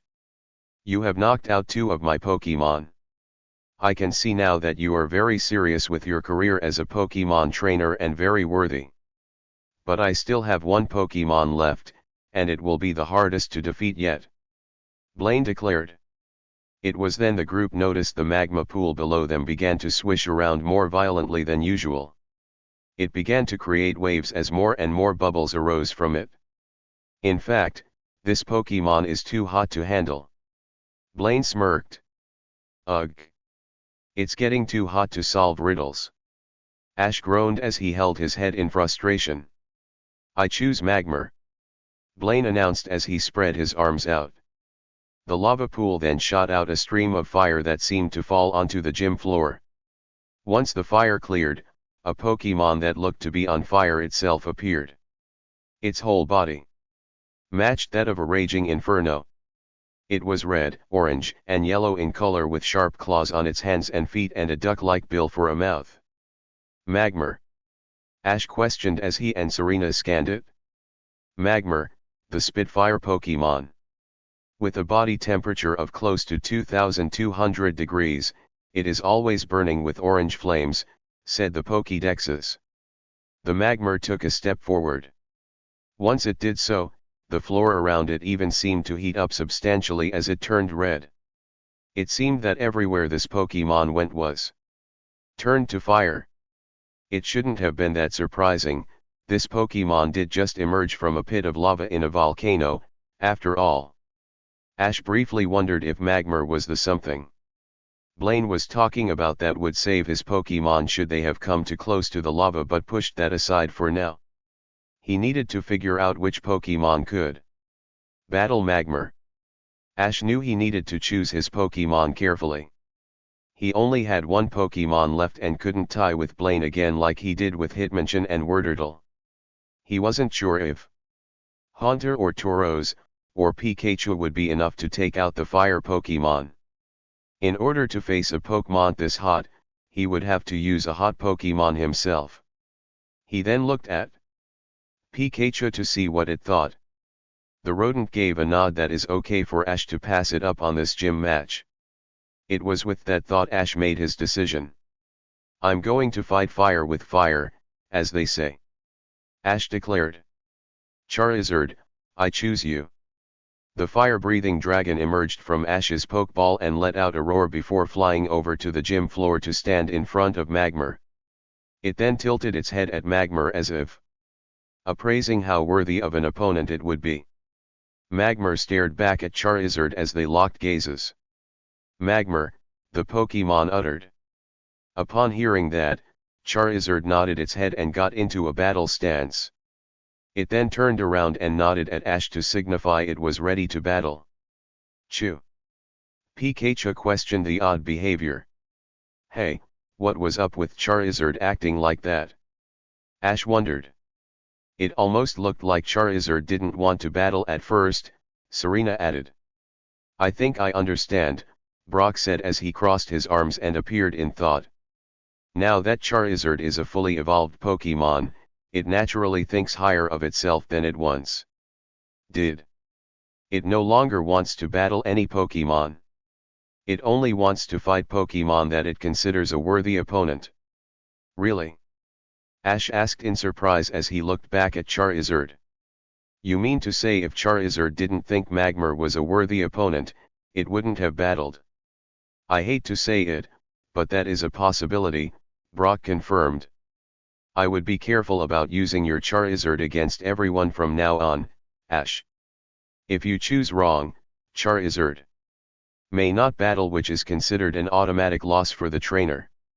Oh, Ash muttered. He was so happy when Charmeleon evolved into Charizard, but now it looked like things would be a little different right now.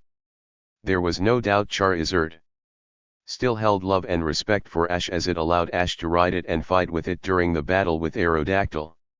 He just needed to be careful for a while about which Pokemon for Charizard to battle until they got some more training in. He considered himself lucky Charizard gave the go-ahead with Magmar.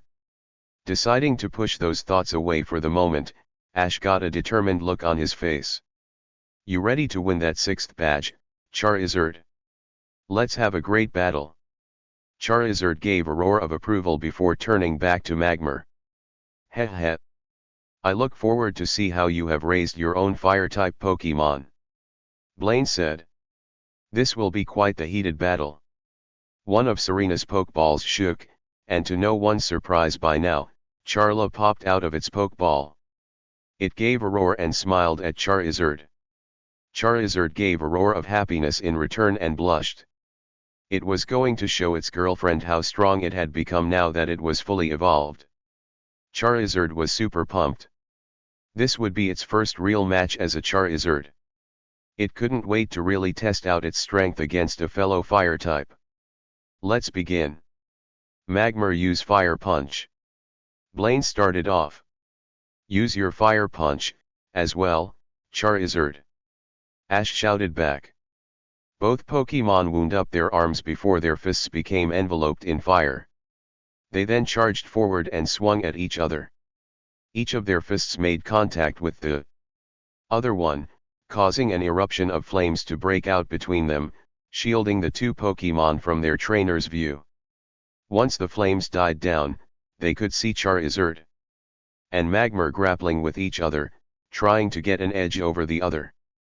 Despite Charizard being a little bigger than Magmar, that didn't prove Magmar was any less strong.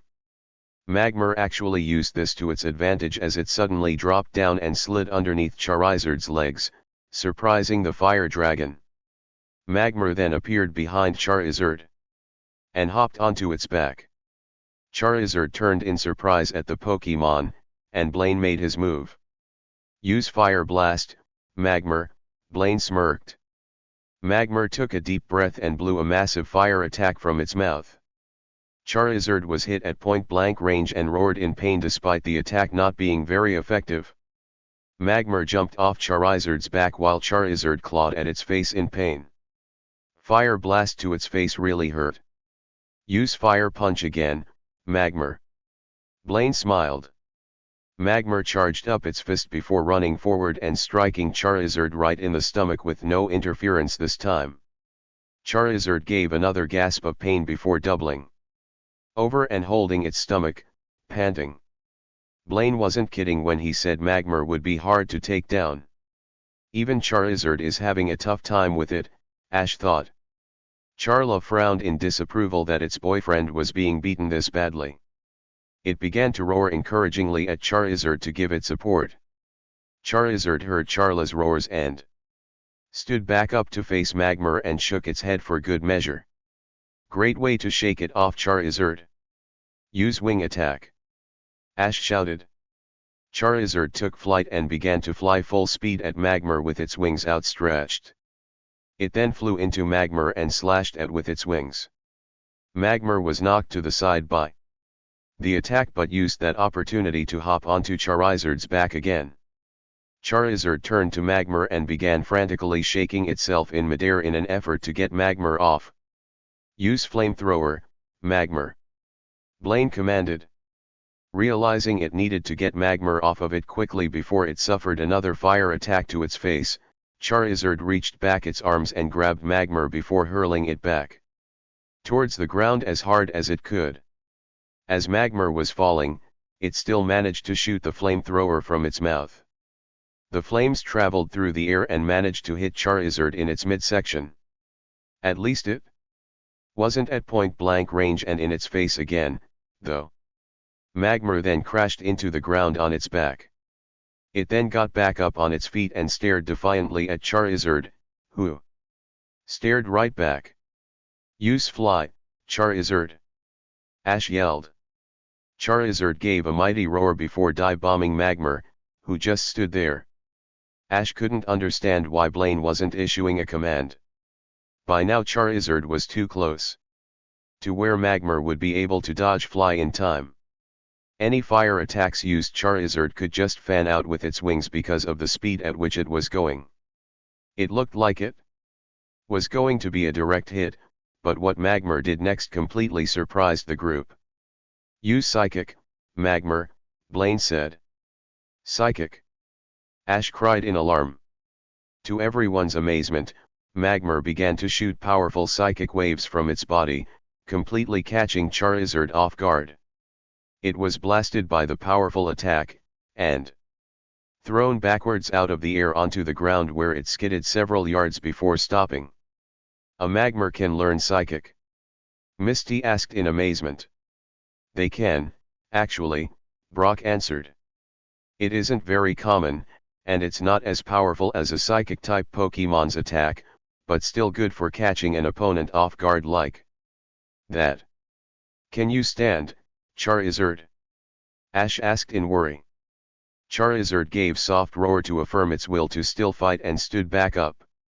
It couldn't fall for any more of Magmar's tricks. Use Fire Punch again, Magmar. Blaine commanded. Counter with Slash, Charizard. Ash shouted.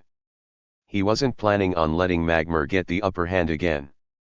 The two strong fire types once more ran at each other with their arms drawn back. Magmar gave Fiery Punch while Charizard extended its claws. Magmar punched Charizard in the stomach once more. Charizard grimaced from the pain like last time, but it still managed to swipe at Magmar with its sharp claws. The attack connected and Magmar took several steps back from the stun. The two Pokémon then charged at each other and entered another grappling contest. Not wanting to let Magmar slide under Charizard's legs like last time, Ash issued a command. Charizard, flip Magmar over your head. Charizard gave short nod before lifting Magmar off of the ground with the intent of slamming it into the ground behind it, but to everyone's surprise, Magmar skillfully adjusted its body so it was facing Charizard and grabbed onto its back like last time to avoid being slammed. Charizard growled at Magmar for having a bad habit of doing that.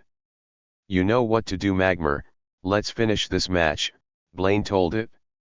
Magmar then pulled at Charizard so it was facing the edge of the gym floor and thrust itself forward, which pushed Charizard to edge. Charizard looked down and saw the fiery pool of lava below it. It turned back to Magmar, who let out a smirk at Charizard. Magmar then grabbed onto Charizard's wings so it would be unable to fly away. Watch out, Charizard!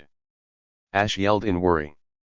He knew that since Charizard was a fire type, it was not part of the rule that saved other types of Pokémon from going into the lava.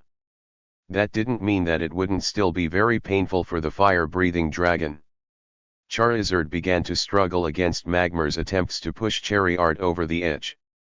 Finally, Magmar caught one of Charizard's legs with one of its own. That was all that was needed for Charizard to lose its balance and fall over the edge of the gym. Charizard! Ash cried in horror as he watched it and Magmar fall towards the lava. There was a big splash as Charizard made contact. There was a painful roar from Charizard as it began sinking. Then just a second later, both it and Magmar were gone. Charizard, Ash muttered after he saw the display. Pika-Pi, Pikachu mumbled as it looked for any sign of Charizard. Oh, poor Charizard, Serena said sadly as tears came to eyes. Charla, on the other hand, gave a roar of anger and looked like it was about to dive into the lava after Charizard, but was held back by Serena. Don't, Charla! Serena cried. You don't stand a chance in the lava any more than Charizard does. I don't want you to be hurt because of it. Charla roared once again, and for the first time ever, shoved Serena of it. Ash, Brock, Misty, Cubone, and Pikachu looked on in shock as Serena fell to the ground on her bottom. And looked up at Charla in surprise and hurt. Charla had never disobeyed Serena like that before. Upon seeing what it had done, Charla immediately got a look of regret on its face before sighing and helping Serena back to her feet. It seemed like Ash's Charizard wasn't the only Pokémon whose personality changed after evolving. Ash and Serena both knew from now on that things wouldn't be quite the same with their two fully evolved Pokémon anymore. They would just have to accept their differences now. You have put up a fine fight and are definitely a great trainer, Ash. Blaine called from across the room, drawing everyone's attention back to him. However, it looks like my Magmar has won this battle. If Charizard isn't out of the lava within the next 10 seconds, I will call the match, and victory will go to me. Magmar, meanwhile, will bring out your defeated Charizard. The group then looked down in anticipation to see what would happen as the seconds ticked by. Charla was having a strong urge to go back into lava again to save its boyfriend. But Serena's logic had won it over. She was right. It wouldn't really stand a chance in the lava for too long despite being in perfect condition right now. Just then, the lava began to stir once again. Everyone watched in curiosity to see what was about to happen. Thinking it was magma, Blaine let out a smirk, but was surprised. When Charizard burst out of the lava at high speed with magma still on its back. Charizard gave a roar as it zipped past the gym floor and continued to ascend higher in the volcano. Oh no! Blaine cried. Oh yes! Ash cheered. Way to go, Charizard! Charizard gave a mighty roar again as it slammed its back against the rock wall of volcano. Magma let out a gasp of pain and let go of Charizard's back from the force of the impact. It then began to fall back towards the lava, but Charizard and Ash weren't going to let it off that easy.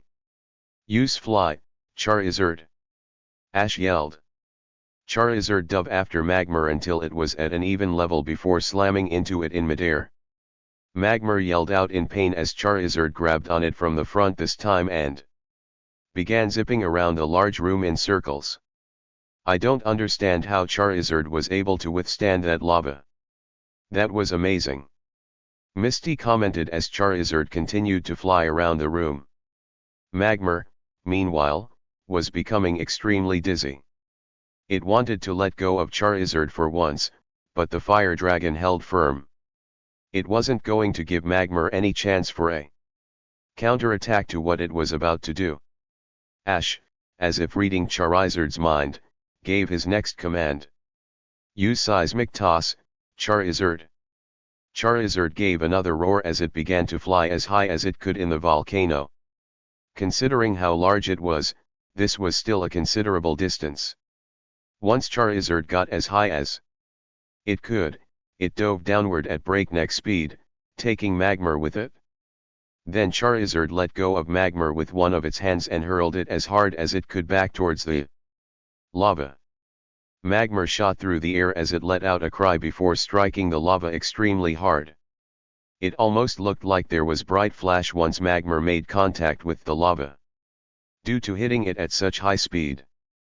It was then followed by an explosion.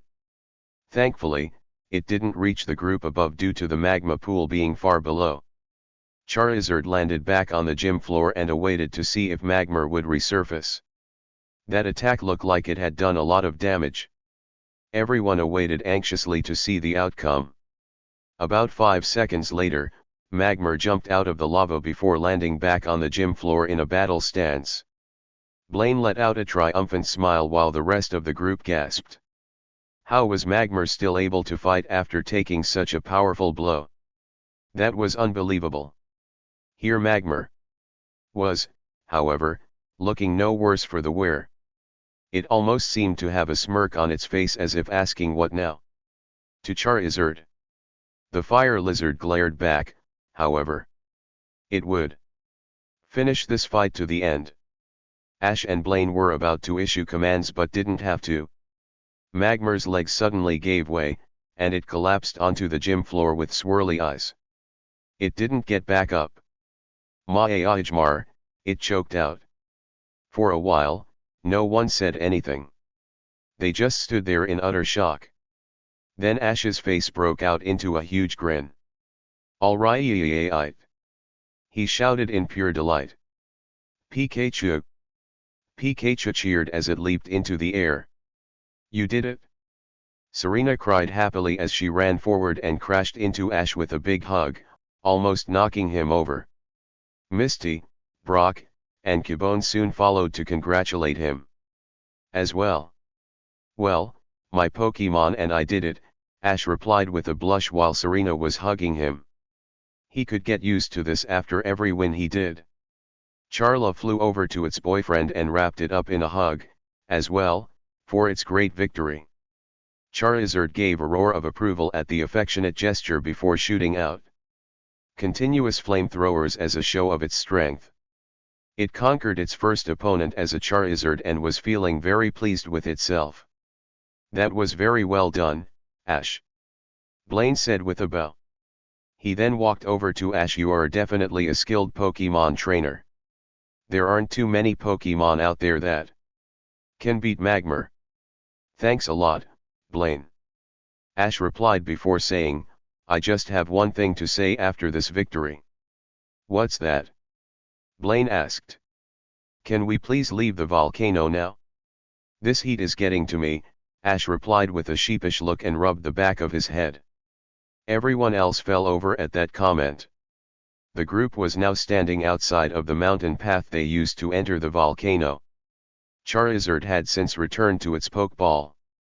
It was a slight struggle for Ash, though, as it wanted to stay out and celebrate longer. It seemed that Ash will have to earn Charizard's full obedience again, but he was fine where they were at right now. I have one last riddle, Ash. What is that is always red, and has no words? Ha! The answer is a volcano badge. Blaine said with a smile and held up the flame-shaped badge for the group to see. Ha ha ha. Thanks, Blaine. Ash replied as he took the badge and looked at it in his outstretched palm. Pika. Pikachu said happily. Would you look at that, Pikachu? We've got 6 badges. We only need 2 more to qualify for the Pokemon League. Ash told it. You're almost there, Ash. You only have the Saffron Gym and the Viridian Gym left. Have you figured out which one you will do first? Serena asked him. I have, Ash answered. I've decided to have a rematch with Sabrina. I think I've gotten a lot stronger since I last faced her. I'm confident we can do it. After that, we can head back to Pallet Town and meet up with Leaf and Gary. We could go to the Viridian Gym together after that. It would be a great reunion. I like that idea, as well. Serena chimed in. I can't wait to tell Leaf the good news. Oh, you mean? Ash began. Yep. Serena confirmed as she grabbed Ash's hands. Brock and Misty let out a sigh at this. Were those two going to be doing this all the time, or at least be more private with this type of stuff? So how are we going to get back to Saffron City? Misty asked once Ash and Serena let go of each other. The group looked deep in thought. The idea of sailing back to Fuchsia City, going through Lavender Town, and then back to Saffron City didn't seem tempting. That would take over a month and would be more counterproductive than anything. Well, you're actually in luck if you are heading to Saffron City, Blaine spoke up once he saw the group's dilemma. How so? Serena asked. There is actually a blimp that flies regularly between Saffron City and Cinnabar Island, Blaine mentioned. Being that Saffron City is the largest city in Kanto and Cinnabar Island is such a tourist destination, it's only natural that they have some mode of transportation between them. That sounds great. Ash exclaimed. When does the next blimp leave? Tomorrow at 10 in the morning sharp, Blaine replied. In the meantime, I'll let you stay at my hotel for another night for free since you've been such great guests.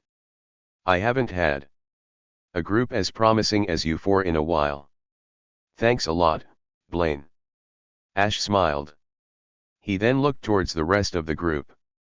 We'll rest up today and head to Saffron City tomorrow. That 7th badge will be ours.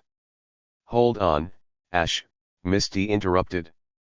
I love your enthusiasm, but didn't Sabrina's father also want us to help her instead of just win a badge? How do you plan on doing both? The group fell into silence at that. They had almost forgotten about Sabrina's robotic and monotonous lifestyle. They also remembered how critically injured Pikachu was the last time they faced her. What was stopping her from doing something like that again? Suddenly, the cheerful and optimistic mood had died down quite a bit. It would be a huge struggle Ash would be facing with Sabrina, but he knew he had to do it. He was going to be praying for a miracle.